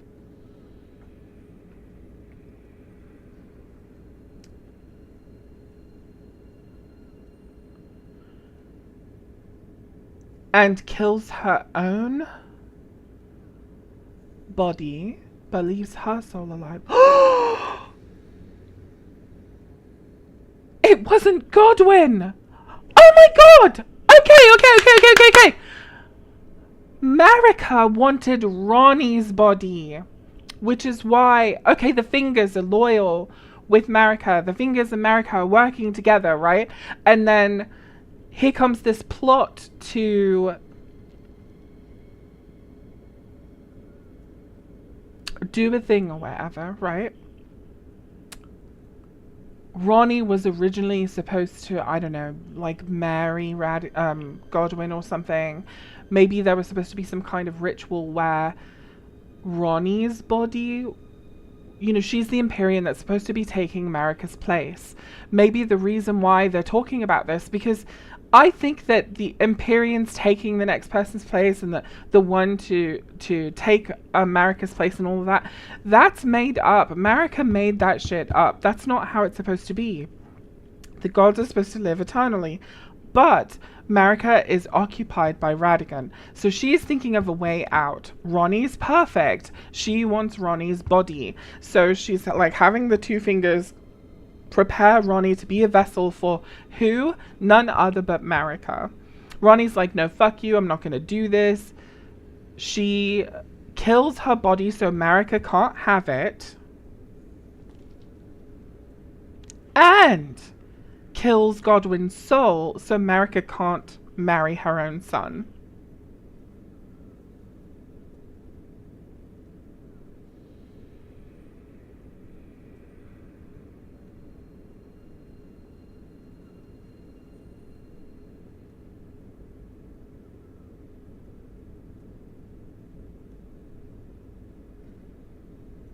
Yes, and this actually falls in line perfectly with what I've been saying about the shaman. Their bodies never die. They rot, they do all this other stuff, but their bodies never die. So they want to eventually leave their body and occupy a new, fresher body.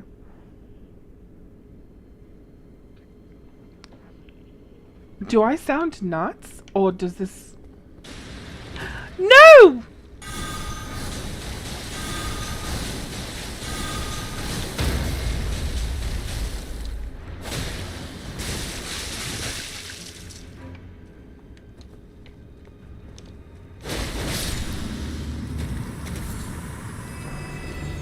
If that's true, then Ronnie is the ultimate chess master. Yes, which is actually what I think was the original implication. Based Ronnie.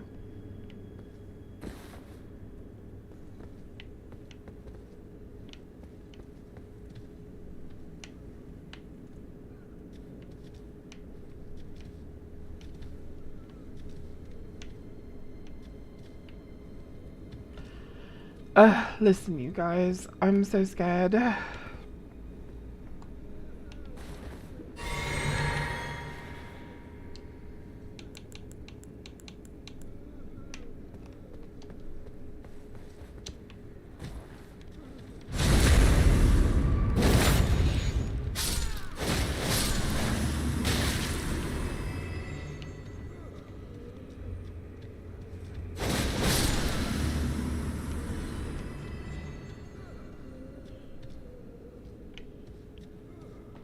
Do I sound nuts? I don't know. Oh! What if this was obvious and I'm like, oh my god, and like it was obvious and everyone's like, yeah, bitch, that's what we've been saying. We've been literally saying this to you and you didn't understand it because you're so fucking blonde. Imagine being born this unable to understand things. Yay, autism.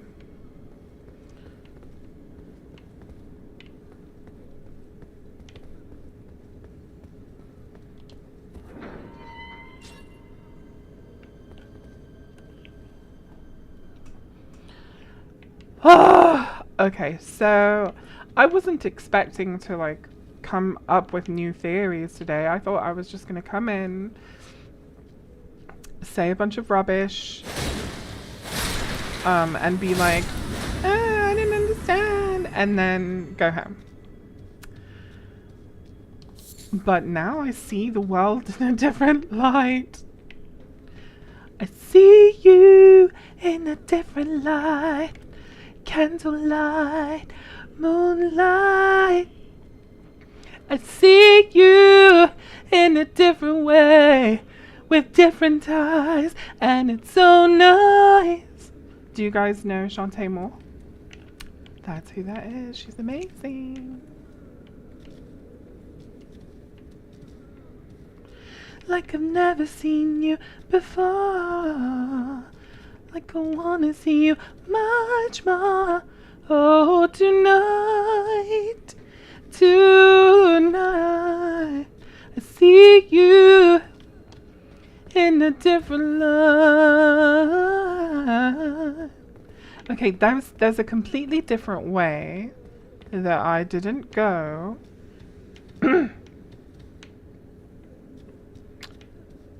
That I need to go to because I need to get to that other place.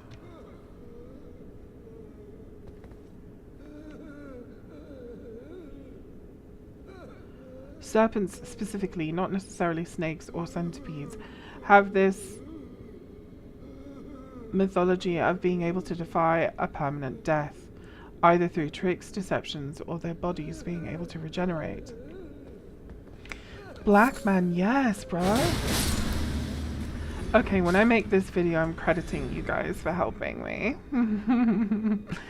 Solar Bray, Black man, Spud, thank you guys for helping me understand. What am I supposed to do? I'm not supposed to. No friend ahead. Where am I supposed to go? Where? No, Cleo.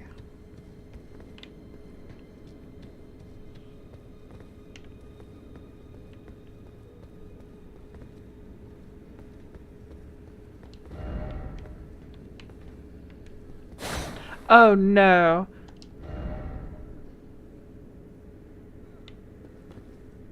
Pfft.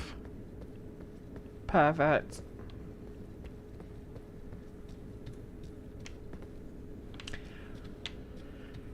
There has to be a different way.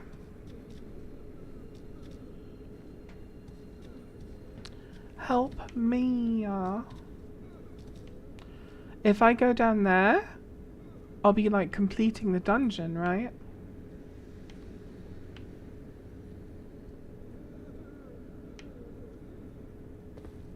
Am I supposed to go down there?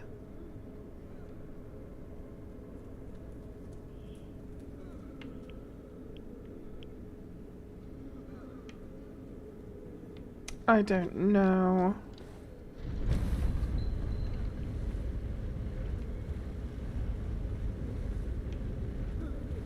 Okay, good. There's a way back up if it's determined that that I've gone the wrong way. That's the boss room! So this is not the right way. There's a secret with the lift.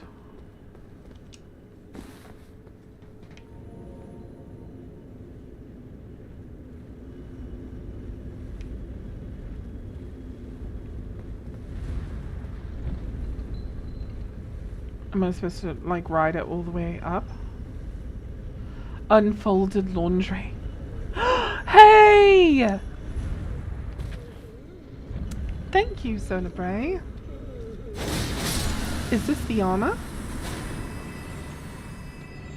This is the armor. Look at this person in this bag.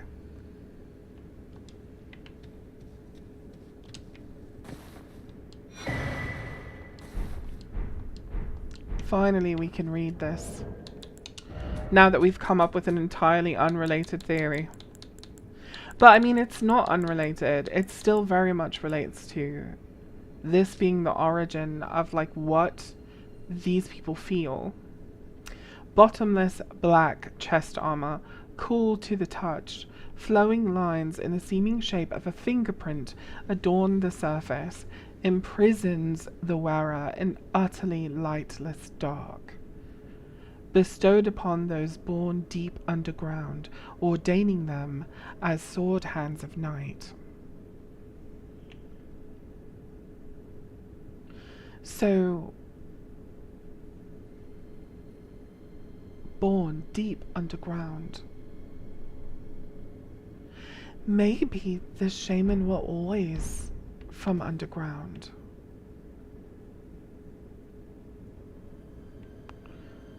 Maybe they were always people of the night, people of the dark.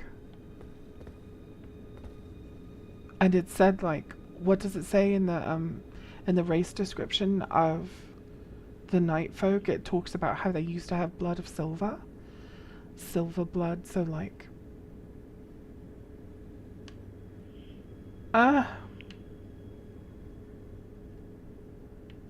There's a shield down here too. A little... Ah! You!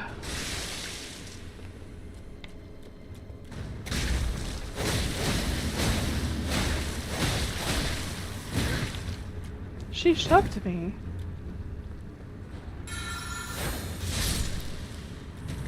She put her hands on me. May the dark shine your way.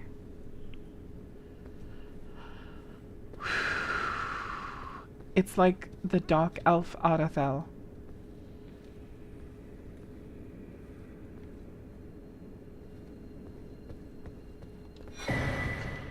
Here's the shield. I'm not going down there. I got what I wanted from this dungeon. We're done. We're through. That's it. But look at this architecture.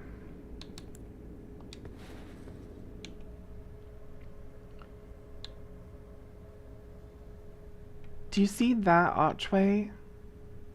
That singular archway is why I don't think the people who built these ruins are the Haunsant. These are not Haunsant ruins.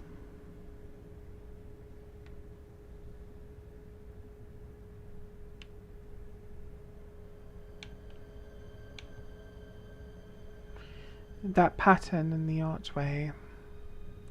You see that in like, what do you call it? What do you call it? Am I stuck in this fucking dungeon? I don't fucking think so. I will run all the way back to the beginning. You have no idea. I'm not... no, I'm not doing a boss fight by myself. You can't make me. How do I get out of here? Oh! Oh, I have to drop.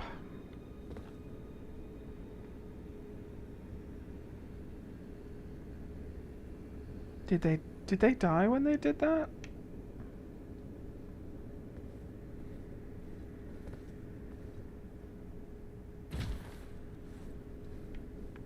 How do I go back? Is it this way?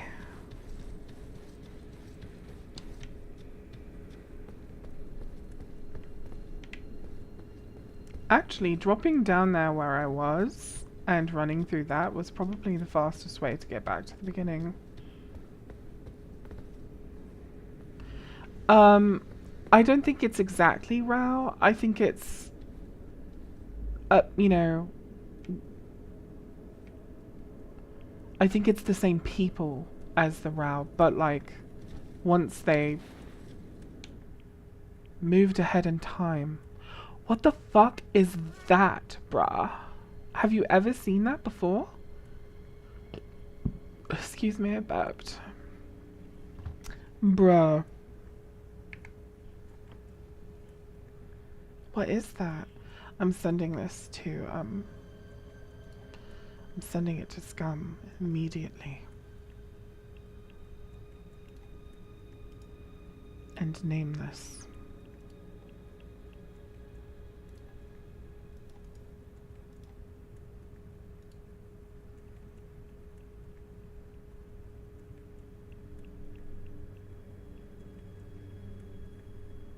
Who else? Maybe Jack.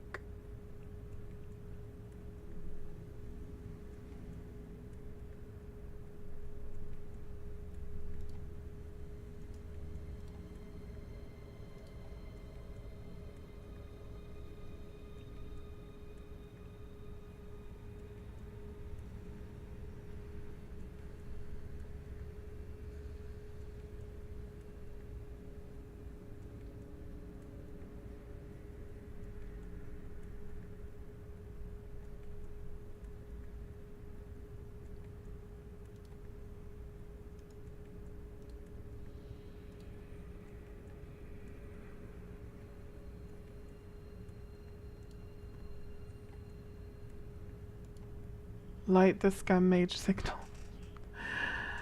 I wonder, he's probably seen it a million times and he's gonna like, darling, I won't talk about this openly, and then he'll tell me some amazing secret that I'm not allowed to share. Which, I've never been here before. Or I have and I just didn't pick up the maggots. I have. Oh, thank God.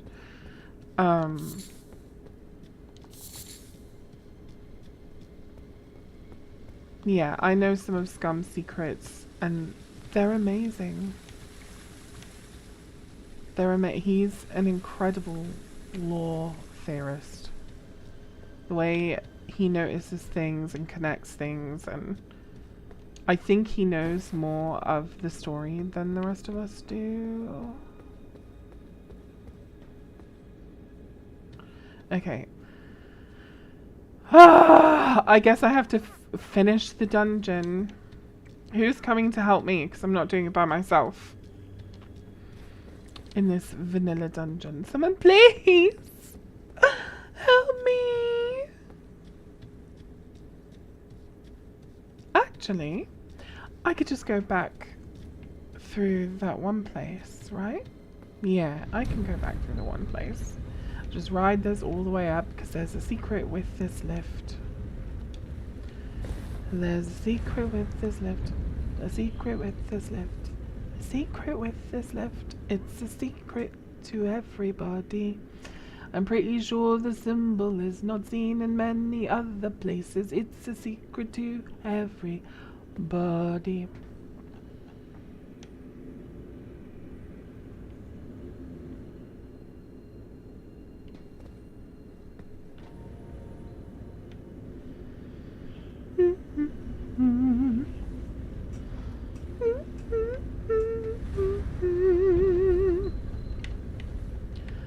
La la la la.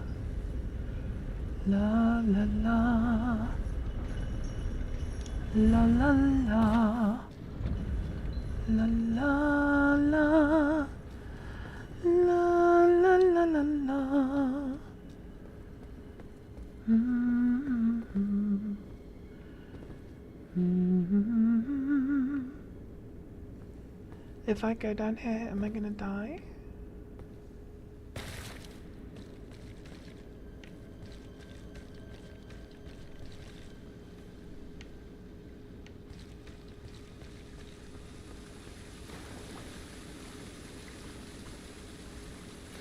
Have I been down there before, do you think?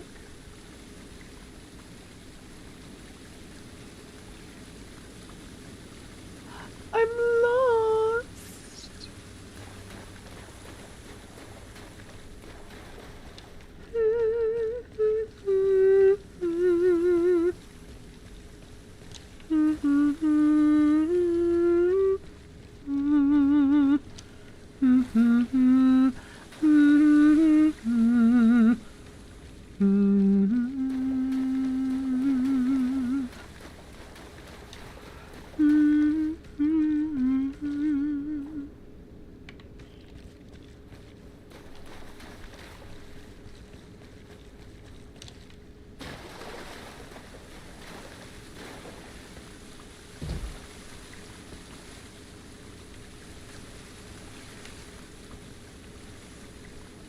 Is someone gonna try to come harm me?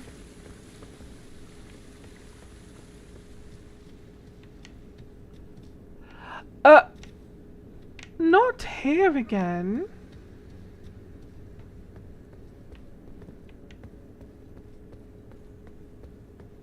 Where the bloody hell?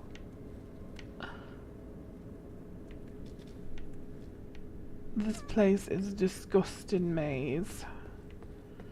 Disgusted! Okay, fine. I guess I just have to finish this dungeon. There's no way back. There's no way out.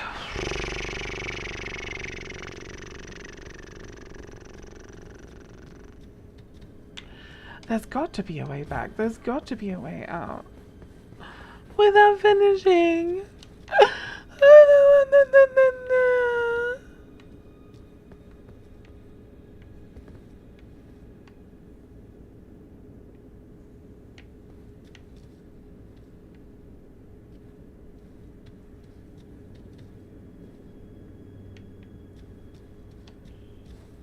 I'm so desperate to not have to finish this dungeon. And it's because, look, I've got, like, no pots. I'm so ill prepared. And I can't simply teleport out of here. I'm going to die. It's time to face our fate.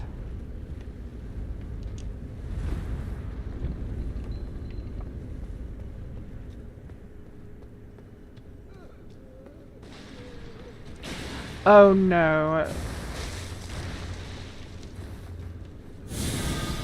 That's not even gonna hit her.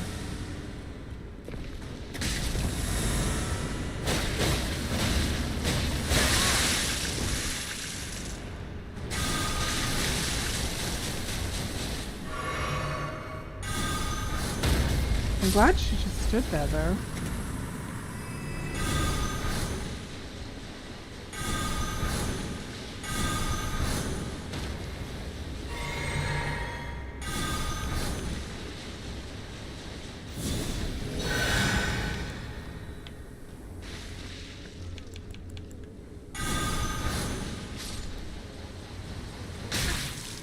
I don't think you guys understand how badly I don't want to do this.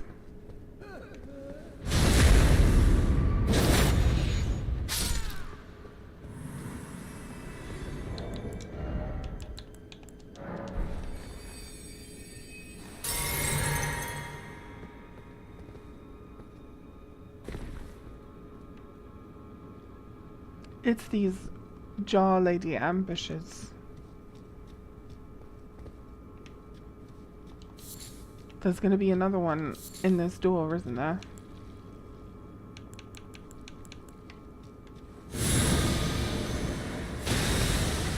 Yeah, I'm not stupid, I knew.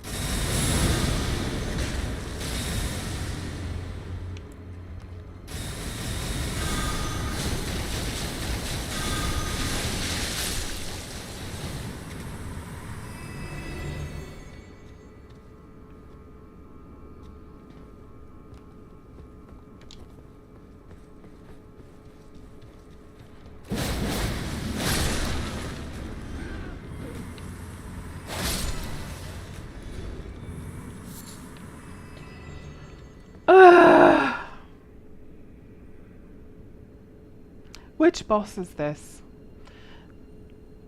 Is this the lady that turns invisible?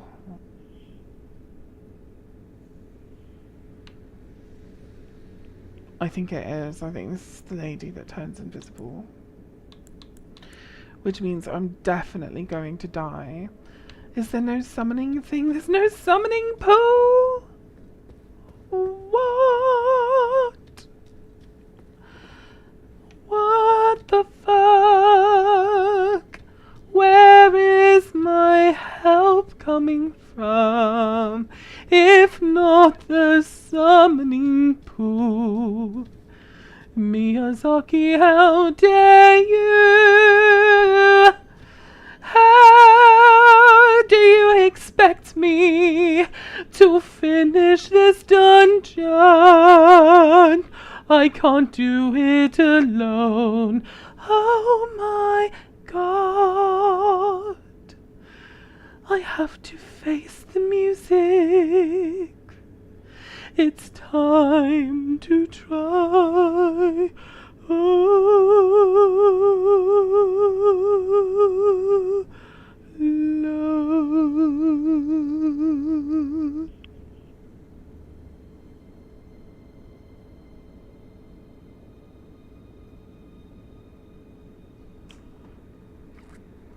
Oh, I'm sorry, Beren. I did not mean to confuse you. Poor puppy. Puppy's like WTF.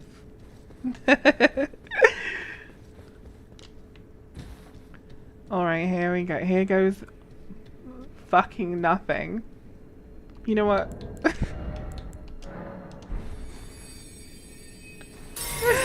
Here goes nothing. Hold on. Do you think...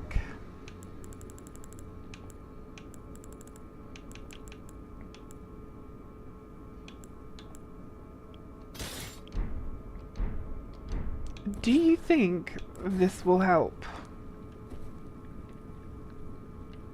Do you think? I don't think it's gonna help. I think I'm gonna get wrecked. And it's gonna happen really instantly too. I'm just gonna come in here and get wrecked. Ah! Oh my god, no! Help me! Stupid mimic deer!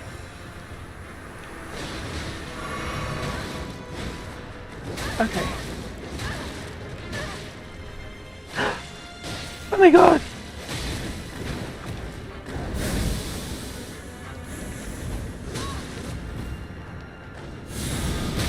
Oh my god, no!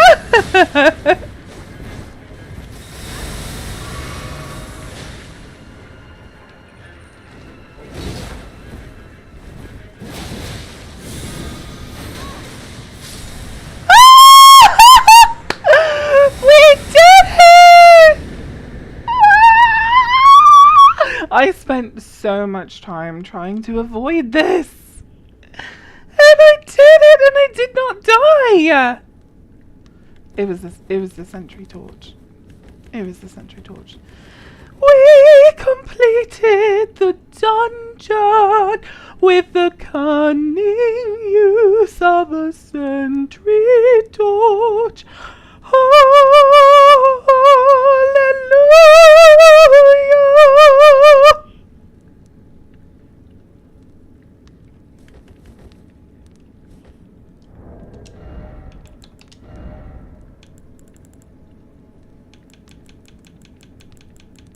Someone was asking me if I ever sing opera.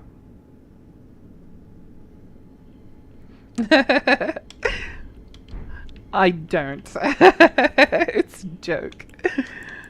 But we fucking did it! We fucking did it! Ha ha ha ha ha ha ha ha ha ha! We did it. And now it's time to go see Jolon, Yolon, Holon.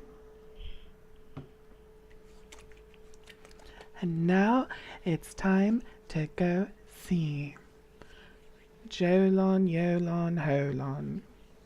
Depending on where you're from.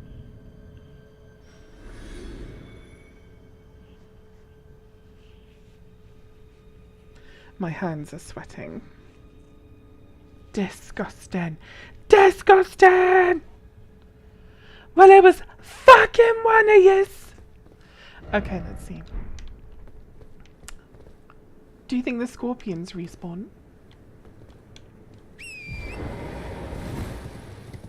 Who's afraid of the big bad scorpion? The big bad scorpion? The big bad scorpion? Who's afraid of the big bad scorpion? I am bitch, oh my god. So do you think, was Marika always a serpent?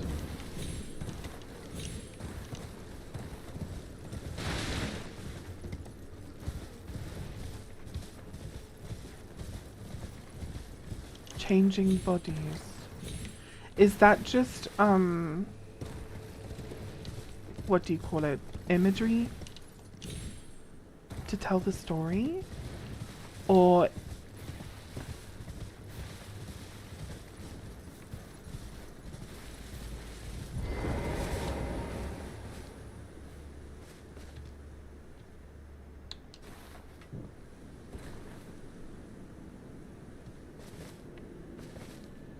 Marika.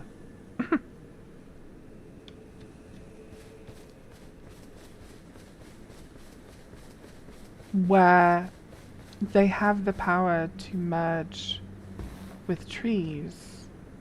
Marika merged with a serpent. The abyssal serpent, shorn of light.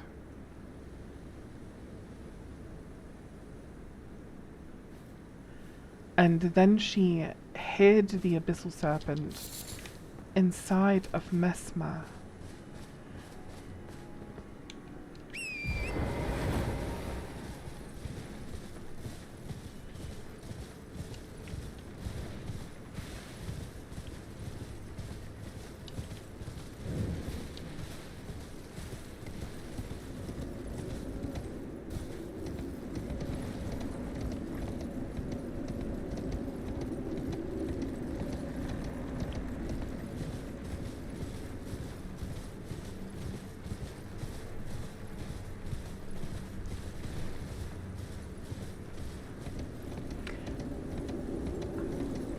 So there's something that a lot of writers like to do, especially writers who are like super into history and stuff, like George is. And I know Miyazaki likes to do this because I've seen him do it in other games that George didn't write. They like to tell you the same story over and over in microcosms in order to really try to hit home the bigger overarching story.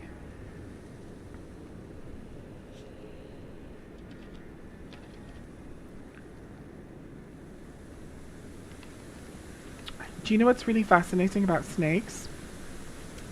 Before a snake sheds its skin, its eyes go kind of milky, kind of gloomy. And then she sheds her skin.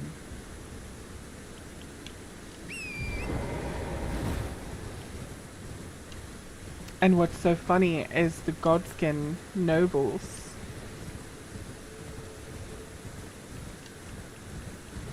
Marika's god skin.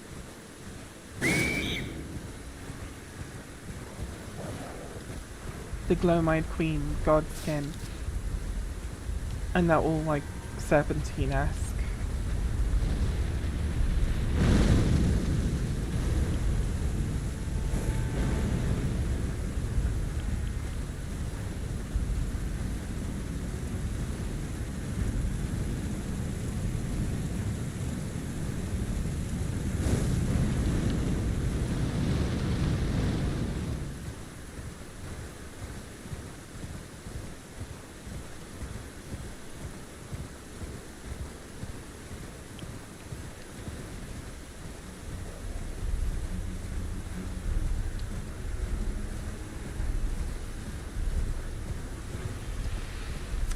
Black Man says, it all seems allegorical between shaman and serpents, nothing concrete. Maybe if we knew more about who the shaman were before, if they are descendants of the people on coffin ships. I think they are, because you know how I've been telling you about the Goopy Gloop? Well, the Goopy Gloop, coming in all these different forms, one of the many forms of Goopy Gloop is putrescence. And the putrescence is literally the putrid, rotting shaman flesh, which is what I was trying to get to. So I do think that that is the connection.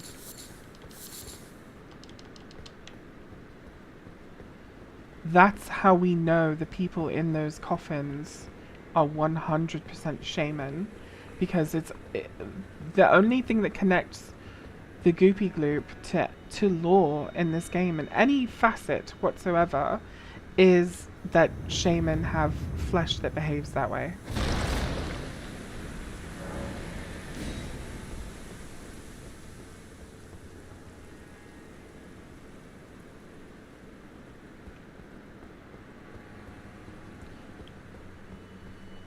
And it does say Marika first set foot in the Shadow Realm as though she came there in a ship.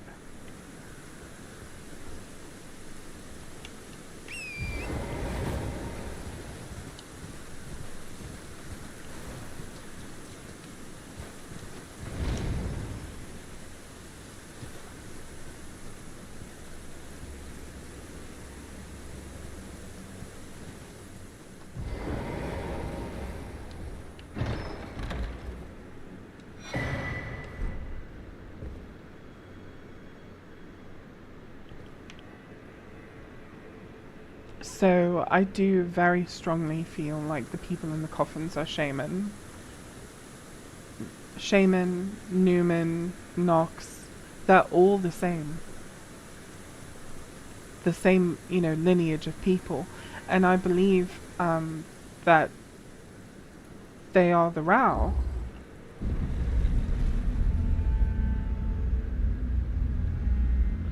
And, the Carrions are Nox. Like, the Carrions are also Marika's people. They're like the same people.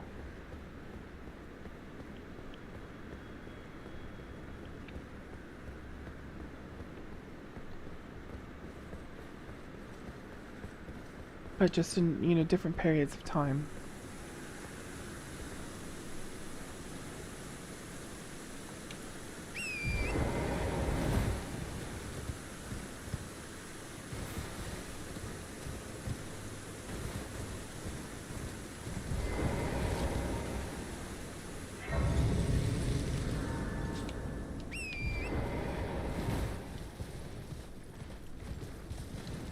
Have you guys ever noticed how everything that has something to do with spirits has something to do with water? So the Grace, I believe, first of all, that that's Marika right there. That's her. That's her right there. That little bit of Grace. That's all that remains of her, is these little hints showing us where to go and what to do her bidding. That's what remains of her. And it's coming to us from a different world. Do you see the rippling water effect? That's a different dimension of reality, piercing the membrane of our reality, and it has a ripple effect that behaves like water.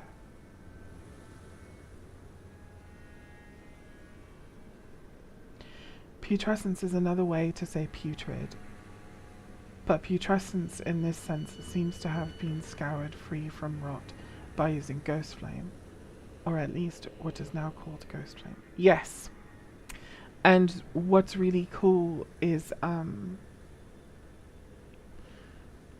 that I feel really strongly that and I think I've showed this to you before. Where's all the shit in my inventory? Crafting materials. Okay, so you see albinoric blood clot. Thick coagulated blood of the albinorics. Blood clot. Glinting with gold. Right?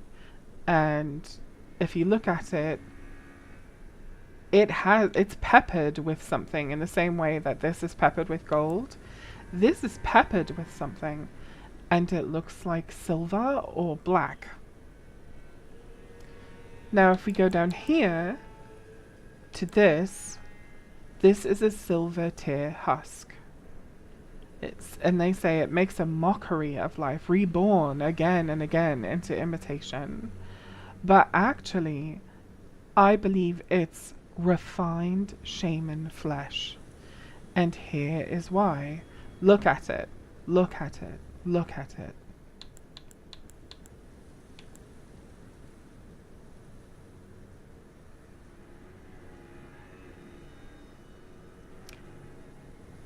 Putrescence is what remains of the impure lives kept within the stone coffins.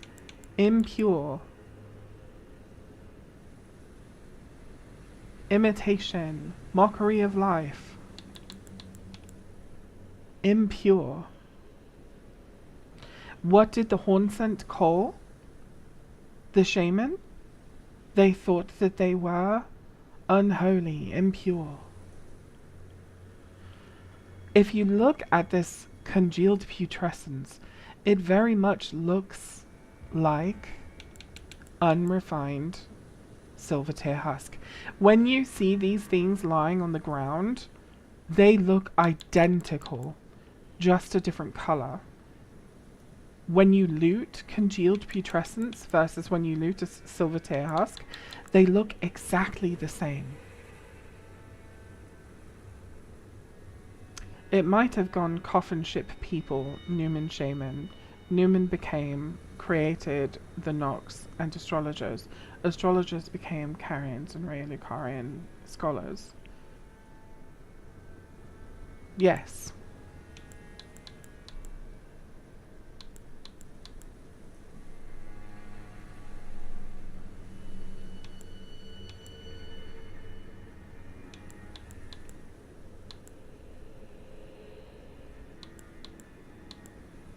Secrets.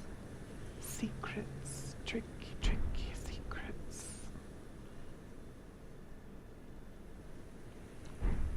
America's not trying to explain all of this to us.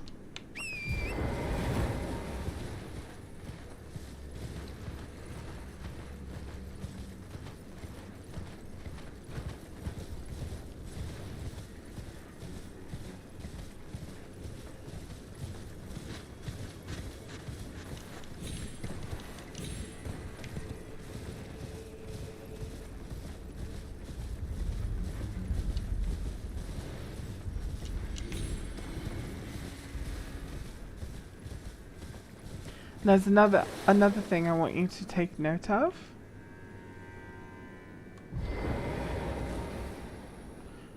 This cathedral is called Manus Metir. Manus in Latin means hands. Mother's hands. Then we have Manuselis, which is another cathedral which looks very similar to this in architecture, and that means sky hands. mother's hands, sky hands. And what's really remarkable about everywhere that you see anything that has to do with a shaman, look how lush and green and verdant and healthy the world is.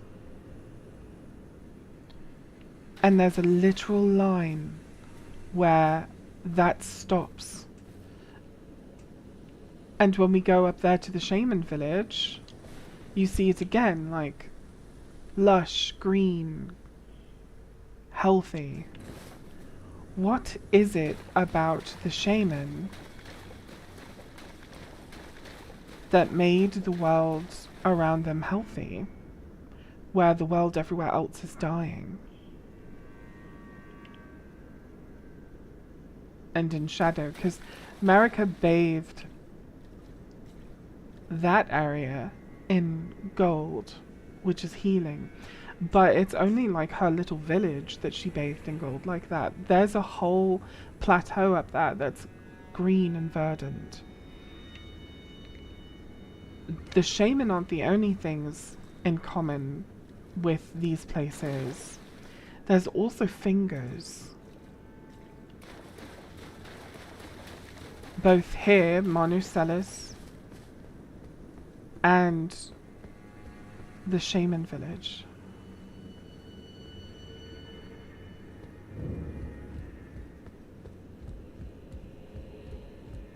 So is it the shaman that make everything green and verdant? Or is it the fingers?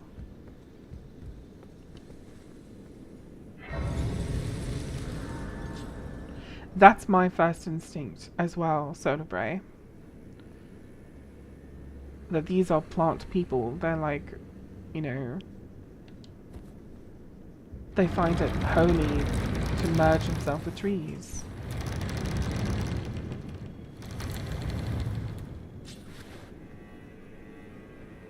Yolanda's not here yet.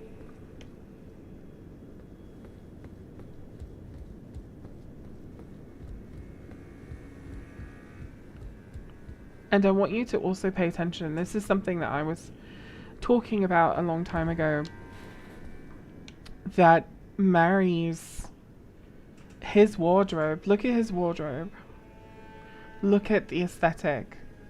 This is a design of like a culture of people. Fashion tells a lot about people. His headdress, the way that, that's actually a woman's bonnet, by the way. But his headdress, the way it covers his hair, the way it's covering his ears. There's an actual period in human history in real life where those cones that are covering his ears were used in women's hair and headdresses. It's the same period where this kind of headdress was made for women and was worn for women in high society. Stuff like this. Watch what happens when I stand next to him.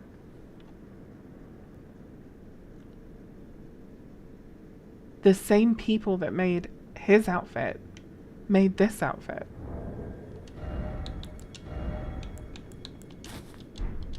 It's all from like the same culture. And in real life, you can look at like the same people that made those cones on my character's head and the white veil. It goes together. It's the same. And then, if I remember correctly, one thing I found really fascinating about his outfit is how well it goes with Renala's crown as well. His outfit goes with this crown so well. So I really think that what they're trying to show us with these similar fashions is that, you know, these are the same people. Maybe I have his outfit. and I can show you what I'm talking about a little bit better.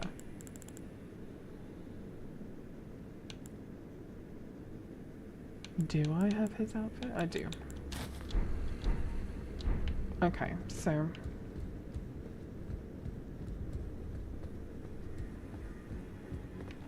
look at this.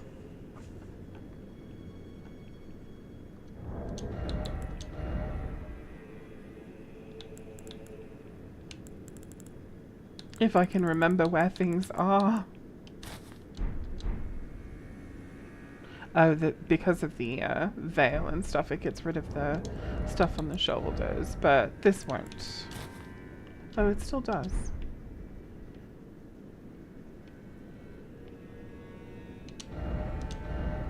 But look at this. Look how well that goes together.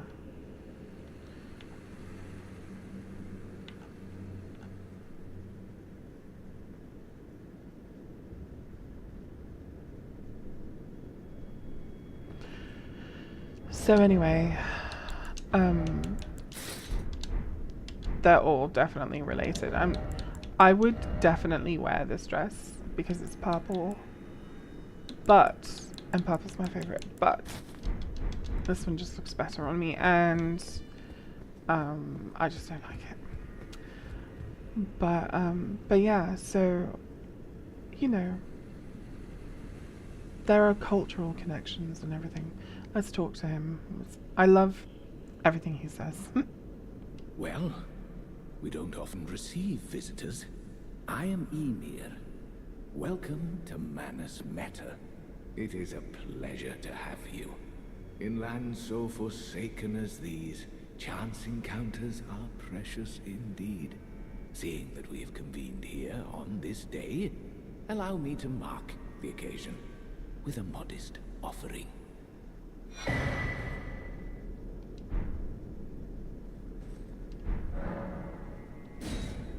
The map I gave you charts the site of a hallowed ruin. It is said that after sounding the hanging bell there, one's fate will be guided by the stars. I only wish to be of service, to help those who fight for their purpose. I'm not mistaken, am I? I can see it in your eyes. You are a fighter, are you not? Is something the matter? I've given you a map to the hallowed ruin. Oh, I suppose you expect a lesson of me, do you? I know the feeling. Those with purpose are nothing if not ravenous. For power. For truth.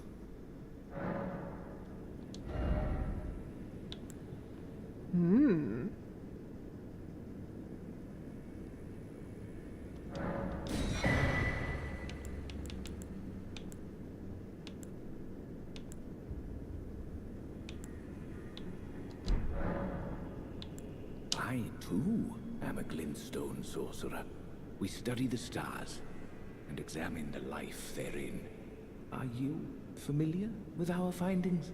Long ago, we began as stardust, born of a great rupture far across the skies. We, too, are children of the greater will. Is that not divine? Is that not sublime? And yet, none can fathom its implications. Its utter brilliance.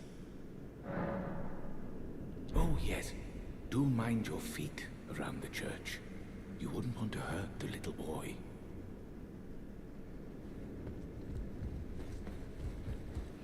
And there's one more thing that I wanted to point out about Manus Meta.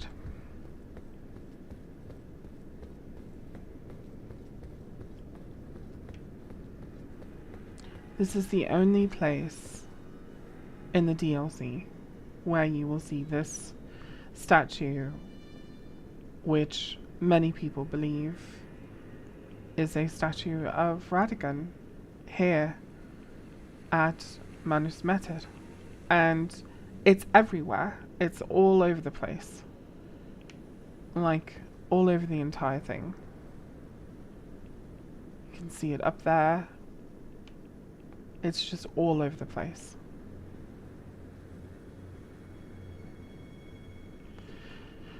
I feel like Ymir and Yolan are more aligned with preceptors than the Nox. I can't place Ymir anywhere, except being somewhat similar to Renala in gown and crown. Well, he also has the same accent as Renala, and which is a Welsh accent, and I've no interest in small talk. My only concerns are the concerns of Count Ymir, and you are not among them. Only, there is one thing I will say. Count Ymir's kindness is a gift. Should you cross him, you will sorely regret it. Be gone. There is nothing more to say. rude. But anyway,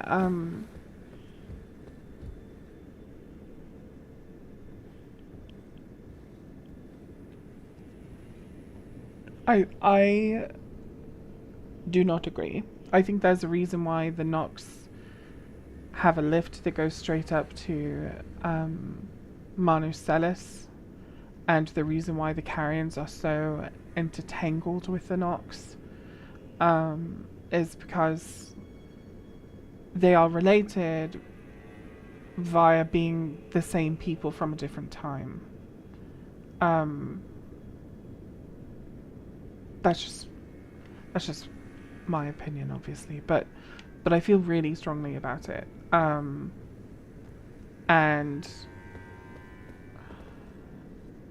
I feel like Ymir having that name Ymir and Yolan having that name Yolan, and there not really being a whole lot of other Norse names in the game, definitely not Rani and Renala and, Moonrithil and Moongrum and all of those Carrion names.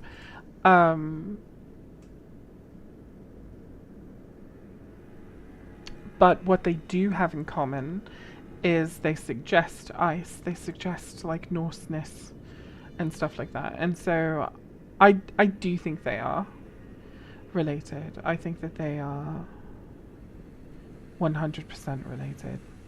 They have the same culture. They have, I mean, not the same culture entirely, but one culture definitely influenced and, was birthed from the other, which I think is super obvious.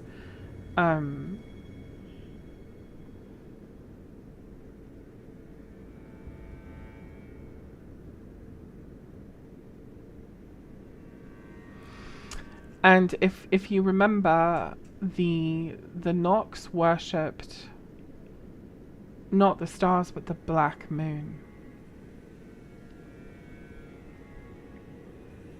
The black moon. And Renala and the Carrions are also moon people, while the Rheolukarians are star people.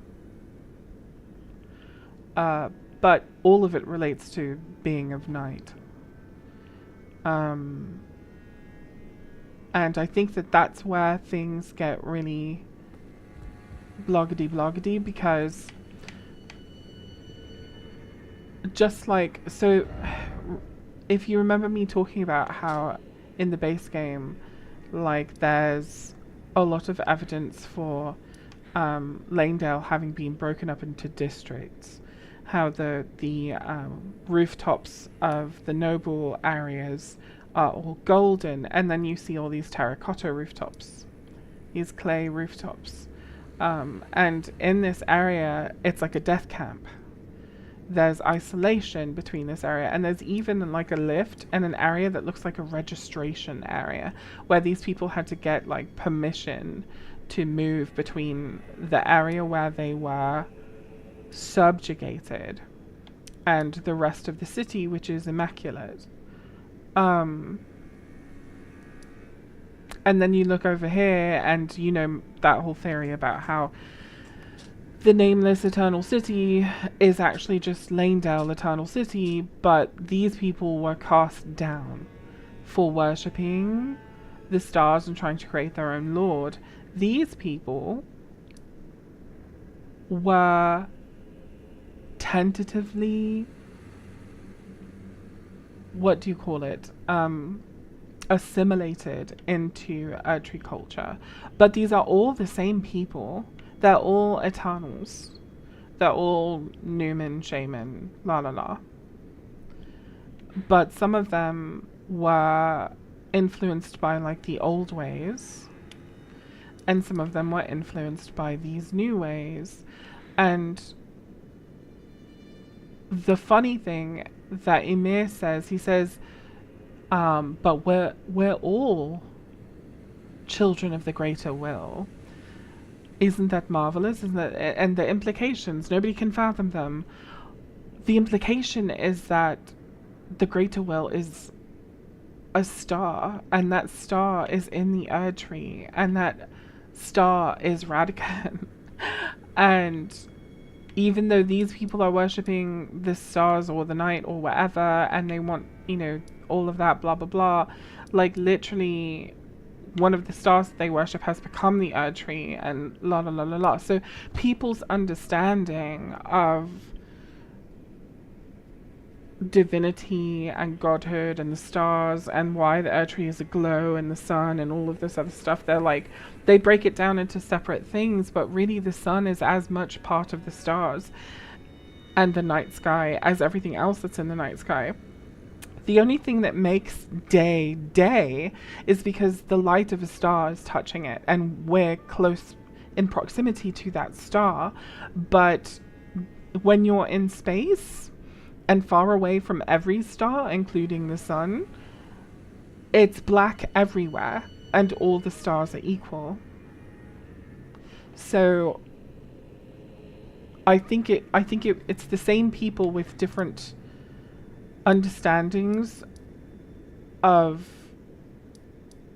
the same people with different religion, the same people like having genocided their oppressors, and America broken the actual world in order to separate them from their oppressors, and now they're infighting.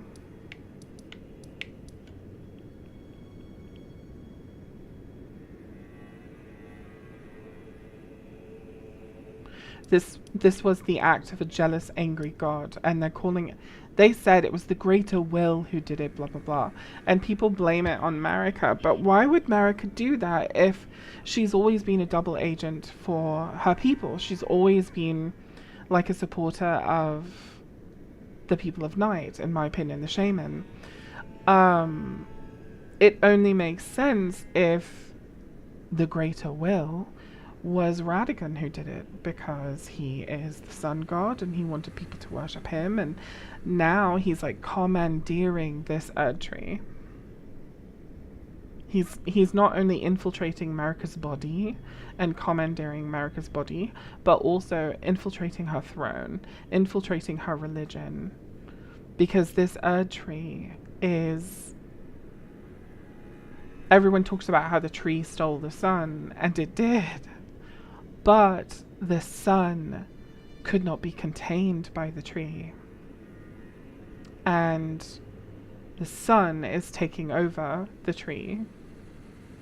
And the tree has now become a thing of illusory faith. Anyway, that's just my opinion.